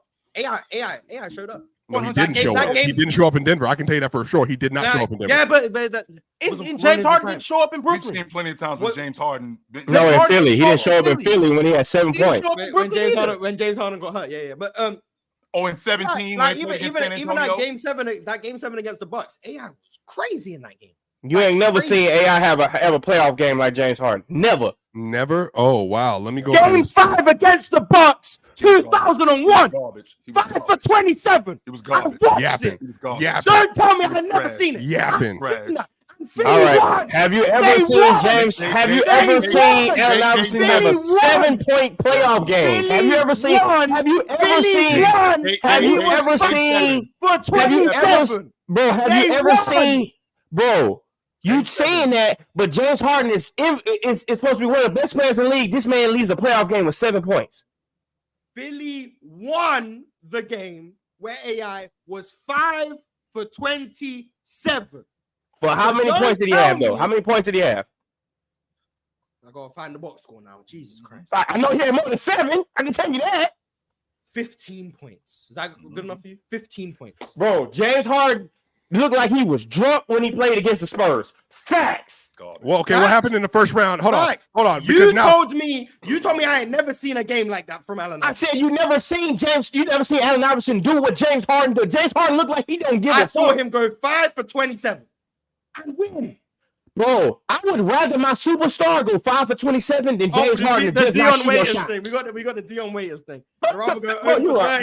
We see basketball differently. If you don't think your superstar is supposed to keep playing, rather than quit, you're supposed to do that. You're supposed to do that. AI never went down. AI never quit. I'm fine with that. James Harden quit multiple times. That's fine. I don't care about the James Harden AI. I put Clyde Drexler above James Harden. I don't care. Like, the list is cooked. I don't care. But we aren't about to just dismiss the egregious performances that Allen Iverson has put forth in the playoffs. We aren't just about to act like they never happened. That's not what I didn't say that. I want my best player to go out shooting everything. Yes, he had some fantastic runs. But so does James. That doesn't make any sense. This is examining 2 different players. But wait, hold on. Why is it when I bring up Denver, me being in Denver in 2 back-to-back first round, which is why they shipped him to Detroit for Chauncey Billups because he sucked in the playoffs. Why is it that I'm telling you when he was 30 and 31 years old, because you're bringing up he's old, Allen Iverson, when he got traded to Denver, him and Melo were 1 and 2 in the NBA in scoring when the trade went down. And then they went to the playoffs. They got smoked. But that's a better fit with Chauncey because a better fit. Why is Allen Iverson not showing up to the game? Why is he not showing up? Because it's a better fit. But when we bring up James Harden, we don't talk about fit. And this is even revisionist history. They won't talk about Philly James Harden. They won't talk about Brooklyn Nets James Harden. They won't talk about Clippers James Harden. They are going to talk about the Houston Rockets James Harden. They're not even going to talk about OKC James Harden. Hey, listen to this. No, Mark. Hold on. Mars. Here, let me read this for context. Hey, audience, if you're a radio listener, you're not watching this live. I'm going to read this to you. That way you can get context. Here is Allen Iverson's shooting percentages because great, he kept chucking. This is his shooting percentages in every Denver playoff game. Let me read from the bottom. 50%. That's great. That's really good. 36%, 35%, 36%, 27%, 45, 47, 31, 45. Trash. That's why they shipped him out and got Chauncey Billups. It wasn't just about fit. The dude wasn't showing up. He was getting boxed in by Kobe and them. He was getting boxed in by the Spurs. That's what happened. So you're telling me James Harden, where's he been? He didn't show up for playoff game. Neither did AI. Neither did AI. But I guarantee you, James Harden led playoff team in multiple years. About Denver, Allen Iverson. Why can't I bring him up? Why can't I bring him up? No, Ron said we're not going to talk about Brooklyn and Philly and the Clip. Let's talk about it. Brooklyn, he gets there in 2021. Mars. No, that's what not happens the in point 2020? That's not the point I'm making. That's not the point I'm making. I said when we talk about players, we're going to go. Swipe is talking about the older AI when he played for the Denver Nuggets. We're not talking about that Allen Iverson. That Allen Iverson is not the one that we're talking about. So we are referencing Philly James Harden. When AI got traded to Philly, Denver, when AI got traded, he was still in his prime. Denver, he was averaging 31. That's what I'm trying to understand. Got to Denver, he just became washed. Okay, clearly. So that's not what happened. No, that's not what happened. But that's not what happened. We're putting certain systems do not work for everybody. Hey, Mars, you gassing that 31. He only played 15 games before he got traded. You gassing that, bro. You gassing that. He played 15 games. The year before, he was averaging 33. He then comes into the next season averaging 30. Yeah, 15 games though. 15 games to a whole new system, to a whole new team, to a whole new player. You gassing that. Iverson was the number one in Philly and was still getting his shots. He could still score 30. He then goes to Denver next to Melo, and holy crap, his points went down. Does that mean because Carmelo Anthony is a volume shooter too. Because Carmelo Anthony is a volume shooter too. Yeah, so is Kevin Durant. So is Kevin Durant and Kyrie. So is Kevin Durant and Kyrie. And you remember, and Mars, you remember when he went to Brooklyn, everybody and they mama thought James Harden was the best player on that team, averaging 25 and 12. Yes, they did. Because he was winning the MVP race before he went down. Don't even try to lie. Don't even try to lie. He was having one of his most efficient playmaking and shooting and scoring seasons. Kyrie Irving and Kevin Durant played 9 games together, bro. What are we talking about? I'm talking about the whole league when he got traded to Brooklyn and beyond. I did not think he was the best player I'm talking about Brooklyn and beyond. Nobody ever thought James Harden was better than Kevin Durant. That's not true. That's what was happening. But that's besides the point. Please listen to understand what I'm saying about the AI in Denver thing. Right. AI the year before, 06, was averaging 33. The number one option in Philly, like we've all gone through, didn't have help. Offensive number one, no spacing, yada, yada, yada. Then it comes into the next season, only 15 games. He's in the same situation. No help, no spacing. Number one option, getting all the shots. He has to take the shots because no one else can make them. That same situation, and he's averaging 31. I know it's only 15 games, but he's averaging that many points because he's in the same situation he's been in for 5 years. He then gets traded to Denver, who have another elite high-volume scorer. Mid-season. After 15 games, like you said. Extremely hard to do, bro. Yeah, cool. And extremely hard to do. And predictably, when you play next to another high volume scorer, your shot attempts go down.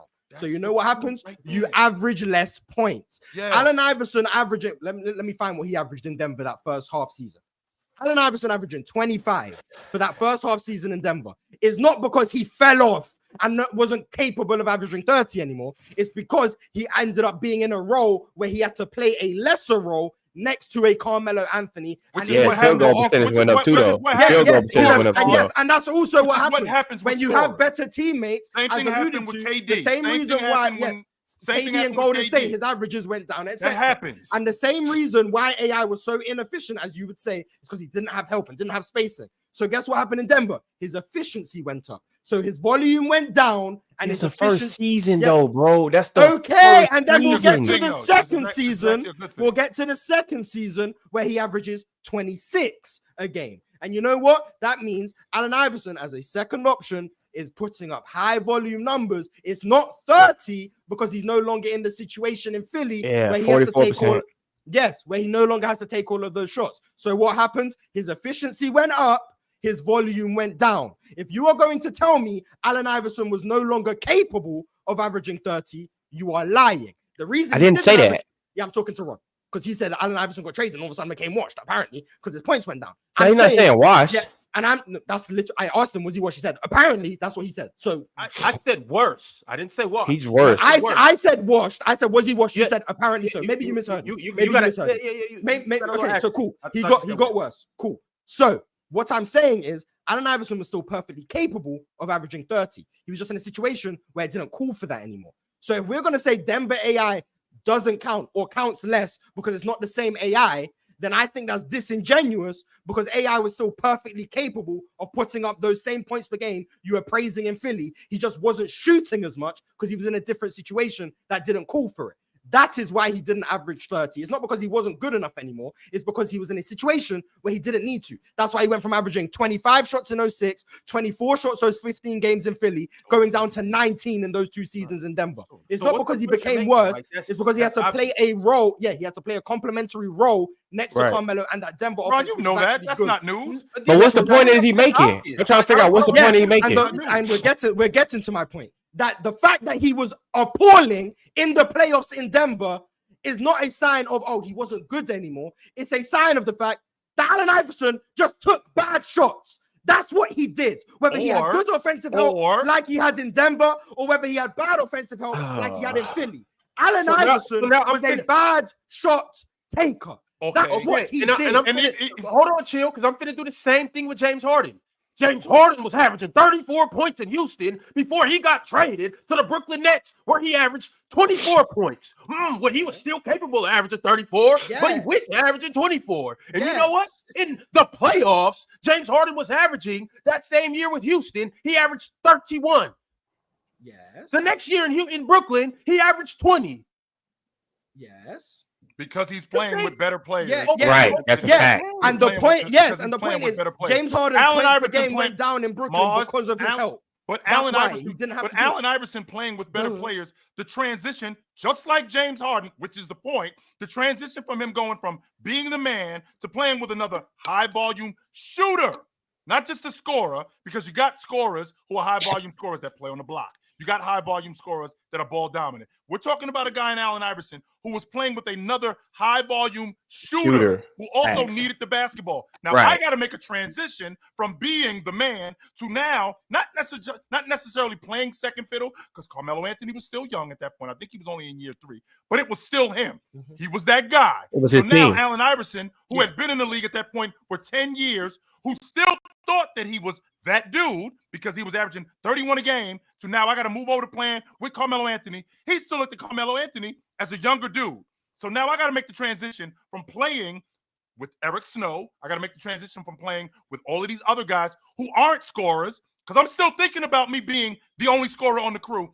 And I'm playing with a young dude.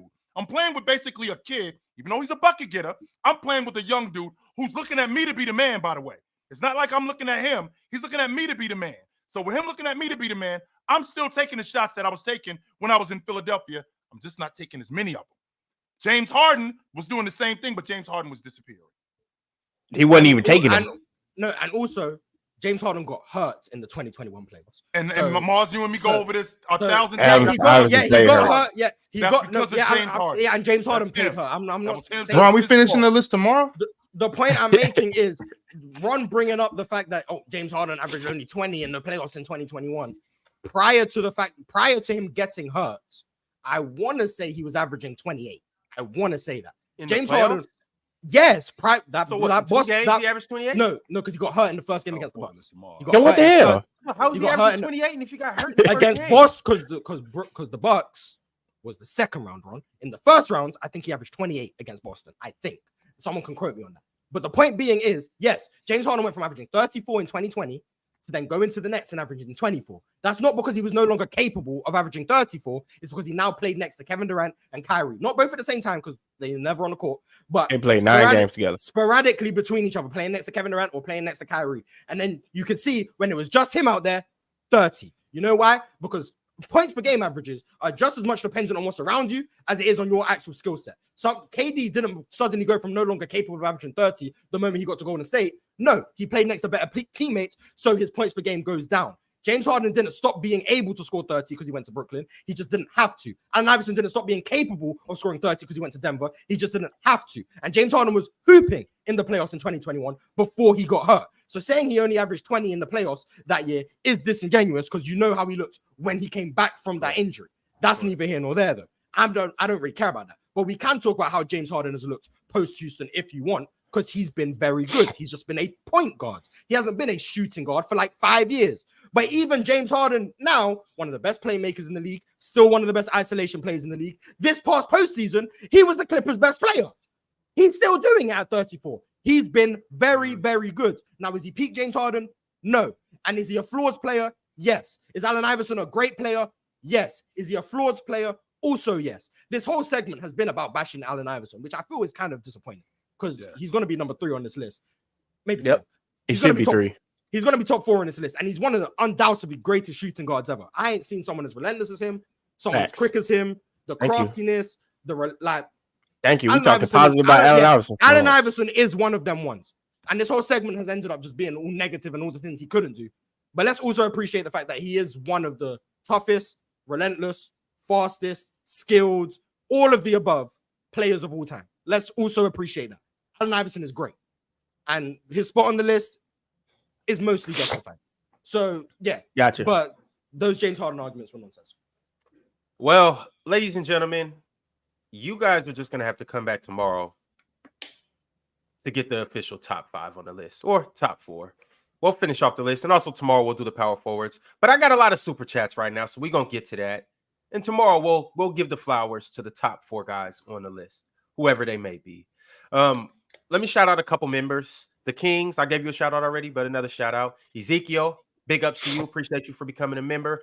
Context Clue said, before y'all start, can we get a moment of silence to the lives lost yesterday in the school shooting in Georgia, and prayers to the injured people and people who were there.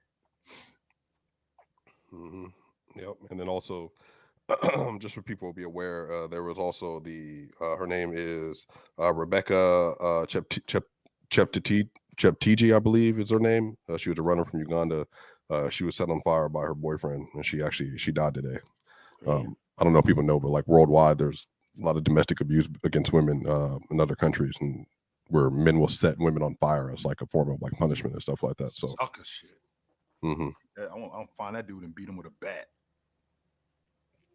within an inch of his life. Don't kill him though. Just beat him within an inch of his life. Kill his ass. Scabaldi became a member today, and so did Mike88. Salute to you guys for becoming a member. Speaking of members, I got a members chat from Cheese. Been a member for 13 months. He said saying Ant is a better defender than Chet is the worst take of 2024. And the chat clears, by the way. Teddy Hart said Brown and Tatum are living what should have been Vince and T-Mac's dynasty or destiny in Toronto. Actually, Brown and Tatum are what Leonard and Paul George were supposed to be. Facts. Tyronn Lue said Vince and who's Kawhi in this situation? Jalen Green. So we're going to go with Tyler. You're right. Mike88 said, not talking about career, but T-Mac better than AI. Let's be honest. Shame that he keeps getting hurt at the age, or kept getting hurt at the age of 26. Arch sent through a super chat saying, Coach, did Dwyane Wade 11-1 you? Because I sent some bias. I don't even know what 11-1 mean. What does that mean? 1-on-1. It's playing to 11. What the hell they got to do with anything? I mean, bro, I'm not biased, period. Like, only person I might say that I could be a little bit biased on is Steve Nash. That's it. Just a little bit, though. Not a lot. Double honesty. But everybody else, not biased. That's what they do. If you critique anybody around here, Jordan, they're gonna assume that did he steal your girl? Did he beat you up? Like, well, first of all, I'm a basketball fan. D Wade in his peak, D Wade probably would have beat me 11-0, right? But that has nothing to do with anything, right? You know Facts. Yeah, people think I'm a Tatum hater coming out top. Oh, swiper. You're a Tatum hater. Goose said, "What does Iverson do better than Harden?" Rap videos.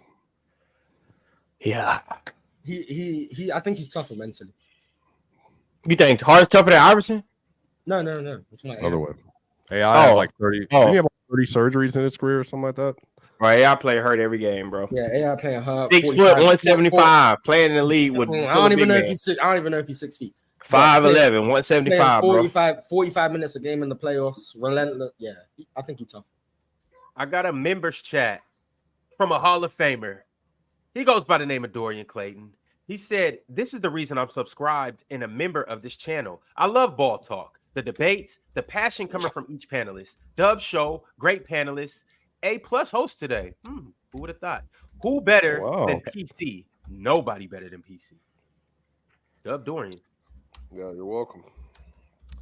Global has been a member for 11 months, and he said, no Wade in the thumbnail is crazy. You have to be dominant to get on the thumbnail. Coach, you ain't never getting off that. I'm letting you know that right now. I don't want to get off of that. I'm gonna stand by that. I don't never want to get off of that. I want to stand by that. I'm standing by that. I'll be reading the comments too. Everybody don't think I'm crazy, but it's okay. Masinko G said, the dude who was advocating for Rondo all of a sudden loves points per game. You cooking yourself. No, I'm not cooking myself because the way I see Rondo and Nash, I actually see Steve Nash and Rondo in the same role. Like I really think they third, fourth options at best. But one just has the ball all game and has the ability to do what he does, and the other one doesn't. So that's answering my question. I still don't understand when Rondo was playing off ball, but we'll get to that at some point. He's already said he's biased to Steve Nash, just a little bit, but just a little bit. I'm biased when I had to do a documentary on that, brother. We'll move on. Mm-hmm. Almighty Scambo said, so we got people voting Klay Thompson, but Dumars can't get one vote. That's what's up. I can't believe I took Dumars off my list. That's my fault. Joe Dumars was my second or third cut. Gervin was 11, and then Dumars and Klay was like. I had him at 10, and I took him off for Klay, and I regret that. JB Parisian said 5 minutes left on the shooting guard list, and no mention of the bald-headed menace. Ron is done with the 90s. No, that's a bland-headed menace. I mean, we gonna do the top 5 tomorrow. We're gonna do the top 5. We're gonna do the top 5 tomorrow. I think. Jamaica's Rosclot Choice say y'all tripping. Klay better than Reggie Miller. I should smack y'all. The disrespect is heavy in the air today. You know how these Jamaicans are, yo? Jamaicans wild as hell. Facts. What's wrong with you, dude, man? Keep your hands to yourself. Don't put your hands on me, because I'm telling you right now, it's not gonna go the way you think. Don't. It's not gonna go the way you think. We doing power forward tomorrow too, and the rest of this list. Yeah. The power forward list isn't gonna be as controversial. You never know. It might be, Mark. It might be. Have all you guys sent me your list? I'm sending mine. People gonna get mad when they see I got Draymond at 6, but I mean, we'll get to it. Hey, that's kind of really not. Do I got Draymond on it? It's kind of not really what. No, that's mad. We'll discuss it when we get there. EJ said Mars is trying to rile the people up. He didn't really do that. It's working too. It's working. EJ said Mars is in rare form, so I guess EJ's right. Mars is in rare form. Ron, you might want to clip this. Man, 2K came out. I got new energy. That's what it is. I got new energy. EJ also said Manu over Reggie is nasty. Reggie was leagues above Manu from a Knicks fan. I mean, as a Knicks fan, you got the worst of Reggie. So like, yeah, you seen it. EJ sent through another super chat. He said, "Get coach's eyes checked for that Rondo and Nash comparison." Bro, that was 3 episodes ago. You want these, Coach? You good? That was 3 episodes ago. What are we talking about? It don't matter if it was 3 episodes or 30 episodes ago. You were you were spitting and continue to do that. Like they're speaking all. That's what I'm gonna do. The chat never. Hey, I want to say, by the way, I had a poll about this that I started last year, and I won. And I have over 20,000 votes on it. Everybody picked Rondo over Steve Nash. You just got 20,000 haters following you. They know ball. That's no. Right now, Rondo supersedes Steve Nash on this panel right now. There we go. Oh my god. Hey, Rondo up right now. You out to go. All right, sir. Fellas, I'll see y'all tomorrow. Yeah, I would like to get to open gym. So if you just want to hurry this up. Yeah, for sure. EJ said Reggie Miller was Klay Thompson on steroids. He was the most clutch shooting guard of his time. Manu was all potential, and him being on the bench hurts his case. No. Multi-Kinney, shout out to Hall of Famer. He said, coach proven just because you play/coach doesn't mean you really know the game better. Contradictions all over the place. Sure. EJ said, Reggie led a team to the playoffs without dribbling. He only doesn't have a championship because he ran into Jordan and Kobe and Shaq. Among other things. And then EJ said, Manu not even better than Mitch Richmond. You got it. Facts. Shout out to Mitch Richmond, though. Shout out for sure. The Realist 123 said, is it criminal that I have Clyde Drexler at 3 all time? He was ridiculous in transition and developed a decent jumper as he aged. 10 years to life on that one, brother. Yeah, I would never consider him at 3. I considered him at 5. He would have been 3 had James Harden and guys like Dwyane Wade and Allen Iverson, like those guys didn't play after him. Like I considered him as high as 5, but that was I think I had him. I don't know what I had. If it wasn't for D Wade, he'd be 3, but that's okay. I mean, shout out to I'm just saying, Drex over. I had him 8. I got T-Mac over. So Drex. no one gave an honorable mention to Sam Jones, Mr. 10-time champion. No, okay, no, I didn't. He was one of my honorable mentions. So shout out to him. EJ with yet another super chat. He said Gerald Wallace was the leader of the Bobcats at one time and would smoke Steven Jackson's boots. Keep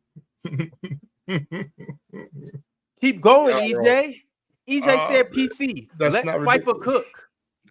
Swiper only thing with Swiper when you get the cooking, he start yelling and shit, and I'll be like, bro, like, I got the whole room get to vibrate. I'll be like, I got headphones on, bro. Like, big ass muscles. They turn into a Dragon Ball Z episode where somebody trying to saying up. I'll be like, Swiper, relax. Yeah, bro, get the tweaking. Like, calm down before I come and spit shine that crystal ball. EJ, keep going. He said this Steven Jackson revisionist history is nasty. Give me Brooklyn Nets Paul Pierce over Prime. Cap. Shout out to Brooklyn. I don't hate that. Brooklyn Nets Paul Pierce is nasty, bro. Y'all tripping. He still has something in the tank. That's when they threw their headband back. EJ, keep going. He said, "Don't disrespect Larry Brown. It was a well-coached team." Rex. They were well coached. He coached a bunch of prisoners. He said, "Y'all do what I do. Y'all do what y'all do. I'm gonna send y'all ass back to jail because you don't belong in this league." That's what he said to him. That scared him half to death. EJ, keep going. He said, "Can we agree that all the T-Mac fans who hated Kobe in high school became LeBron fans?" Ox not a LeBron fan. I would 100% agree with that. No, but the thing about it is, I don't hate Kobe Bryant. You said you hated number 8 Kobe. At one point, I did. And you was in high school while that was happening, right? Yeah. Middle school, high school. Yeah. So you applied. You applied. Wait. When did he change it? He changed his number in what? 06, 05? 07, right? 07. Okay, yeah. I was in high school. Yeah. So I was in high school for 8 and 24. But my thing is, like, I didn't just hate Kobe Bryant. I just thought T-Mac was better. I don't understand. I respected Kobe, but I was I was a fanatic T-Mac fan. Yeah, that's what I'm saying. Like, all of us though. That wasn't just a me thing. Maybe could maybe we were biased because we were in Sacramento. I don't know, but like Tracy McGrady was obviously to us the better player at that time. I think he was just more relatable as far as like the way he shot the ball, his moves and stuff. Like you couldn't mimic Kobe and Mike. Like you couldn't really mimic that. Like you can mimic T-Mac hezzy pull. You can mimic like some of his moves. Kobe was like he posting up, turn fade. Like everybody don't got that in their game or want that in their game. You gotta also remember too. A lot of these dudes, like the ones that send these chats, and a lot of these dudes are in the live chat. They're saying these things. They were in diapers. You know what I'm saying? They were in diapers in 2003. You know what I'm saying? They were in diapers in 2005. I was, you know what I'm saying? Like in 2001, I was in middle school. You know what I'm saying? Like, you feel me? So, it's just it'd be like they don't really know. They didn't really watch. And a lot of them didn't even watch T-Mac. A lot of these dudes didn't even watch T-Mac at all. They just hear, oh, he lost this, he lost that. Y'all don't know about Mac Sauce for real. Man, Mac was like that, bro.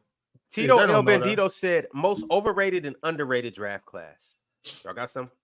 Underrated last year. It's more than just Wemby. Overrated this year. No, everyone knows. Nah, it ain't overrated. It's trash. Yeah, the worst draft class in history, I think. Everyone knows this ain't a great one. Anytime you got to draft a role player number 1, something wrong with this damn league. Overrated, I don't know. 09 is also underrated, I think. That should be considered like one of the top tier drafts. That's James Harden class or that's 08? Steph, James Harden, Drew Holiday's in that class, Blake Griffin. Blake Griffin, yeah. Teddy Hart said Vince is a top 10 shooting guard. I don't care what anyone says. You know a secret about Vince, I'll tell y'all off air. Marquivian. This would be the second time I heard a secret about Vince off air. But anyways, Marquivian Black. Mars, you were around during those days? Nah, I ain't heard of Vince. This is right before you. Dub will remember this. But anyways, Marquivian Black said, peace to the panel. Swiper, Raccoon? Mars, Planet, Chill, Old Man Face, Ron. Ron Goat. You know. Damn, I don't get no love there. My bad, y'all. It's coming soon. It's coming soon. They just got to get past. Knowing Ron, that super chat was sent way before you even hopped up here. Knowing Ron, like he just reasoned so late. Could have been. Yeah. Maybe not. Maybe so. But you'll start getting the love you deserve soon. Anyways, Free Knight said, love the panel. Started 2022 and now in college. Shout out Free Knight. Tito El Bandito said, real hoop talks is back. Yo, I guess we had a good episode today. I guess they was liking what we was talking about in our discussions. A little bit. Masinko G said this man's takes are just as bad as Jack. He was talking about me. I saw him when he said it. He was talking about me for sure. It's okay, Masinko. Mad Max Sports Talk said, Ox, what does Curry do better than CP3 besides shoot? It's not the same thing. I know what he was trying to do, but it's just not the Manu and Reggie Miller thing. Yeah, it's just not the same thing at all. A Hall of Famer named. Wait, hold real quick. Who's to say that CP3 ain't better than Steph? Well, me. You but I mean, I guess. Yeah, I mean. hey, Steph better than CP3, bro. You know that. But they're not gonna like that. Yeah, I feel you though. A super chat from a Hall of Famer named Arch. He said, "Cook War Machine." Damn, I haven't cooled down in a minute. You got in your War Machine bag. That's what you about to get back in your War Machine, Arch? We'll see, man. Maybe. We'll see. I don't know. We'll see. You might need to get in that bag to win the PCL. Okay. As of right now, too, it's you and Hayes. Who knows if a lower seed wins? But he's Gifted gonna be Arch. It's gonna be me. It's gonna be me against Gifted. Yeah, it's gonna be me against Gifted. You better get on your War Machine, Arch. You guys don't really. You don't have the best history against him and all of that good stuff. Facts. I wouldn't even either way. I wouldn't. It wouldn't be us next round anyway. No, because I go against the lowest seed. So whoever the lowest seed is goes through. That's what I go against. Gifted's 14. Oh, gotcha. Was that in the rules? I didn't read that. That's what Ron told me yesterday, 2 days ago. Yeah, that's how. That's not a real bracket, man. Ron always trying to be innovative and be like. He wants me to go against. He wants me to go against Gifted. That's what he's trying to do. I want somebody from the logo to pack up somebody from the panel. That's what I want to happen. There, the cat's out the bag. If I lose to someone, if I lose to someone from the logo, I'll give them my panel spot. And then you'll be on from the logo. No, I'll just retire. Not for real though. If Gifted packs me up on Sunday, I'm not y'all just not gonna see me for about a week. Hey, we'll catch you in 2 weeks. That's crazy. It's no way. Mo said hard goat, third shooting guard. Dub my goat. That boy sick. He came fifth. Sick. I got a fifth. Mike 88 said T-Mac from 2001 to 2005 better than Kobe. I wouldn't disagree with that. 2001, that's when Kobe finally got by himself, like 2002. I want to say 2002, 2003. When Kobe got by himself? What do you mean? When Shaq left. What year did Shaq left? 05? 04. Yeah, so Kobe was still like that, but it's not bad. I mean, T-Mac was who he was already. Kobe had to show y'all. All right, next super chat from Mo. He said L list, Harden third, L host. I mean, 3 times 2 is 6, so that's where we're going. And some people ain't even have Harden on their list. That's crazy. Facts, that's wild.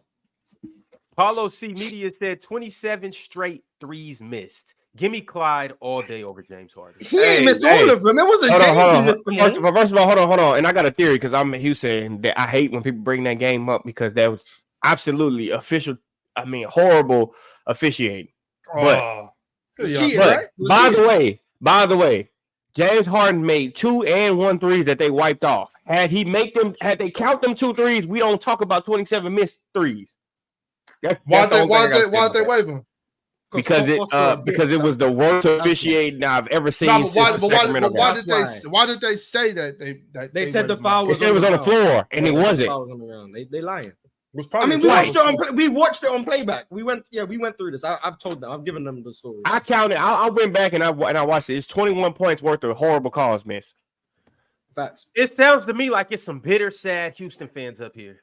Hey, whatever. I would agree with that. Maybe that was our chance to go to the finals. Maybe they'll call the M1 on Jalen Green's 3 7 years from now. Jalen Green finna be gone, bro. We ain't got time to get into that. We ain't got time to get into it. We ain't got time.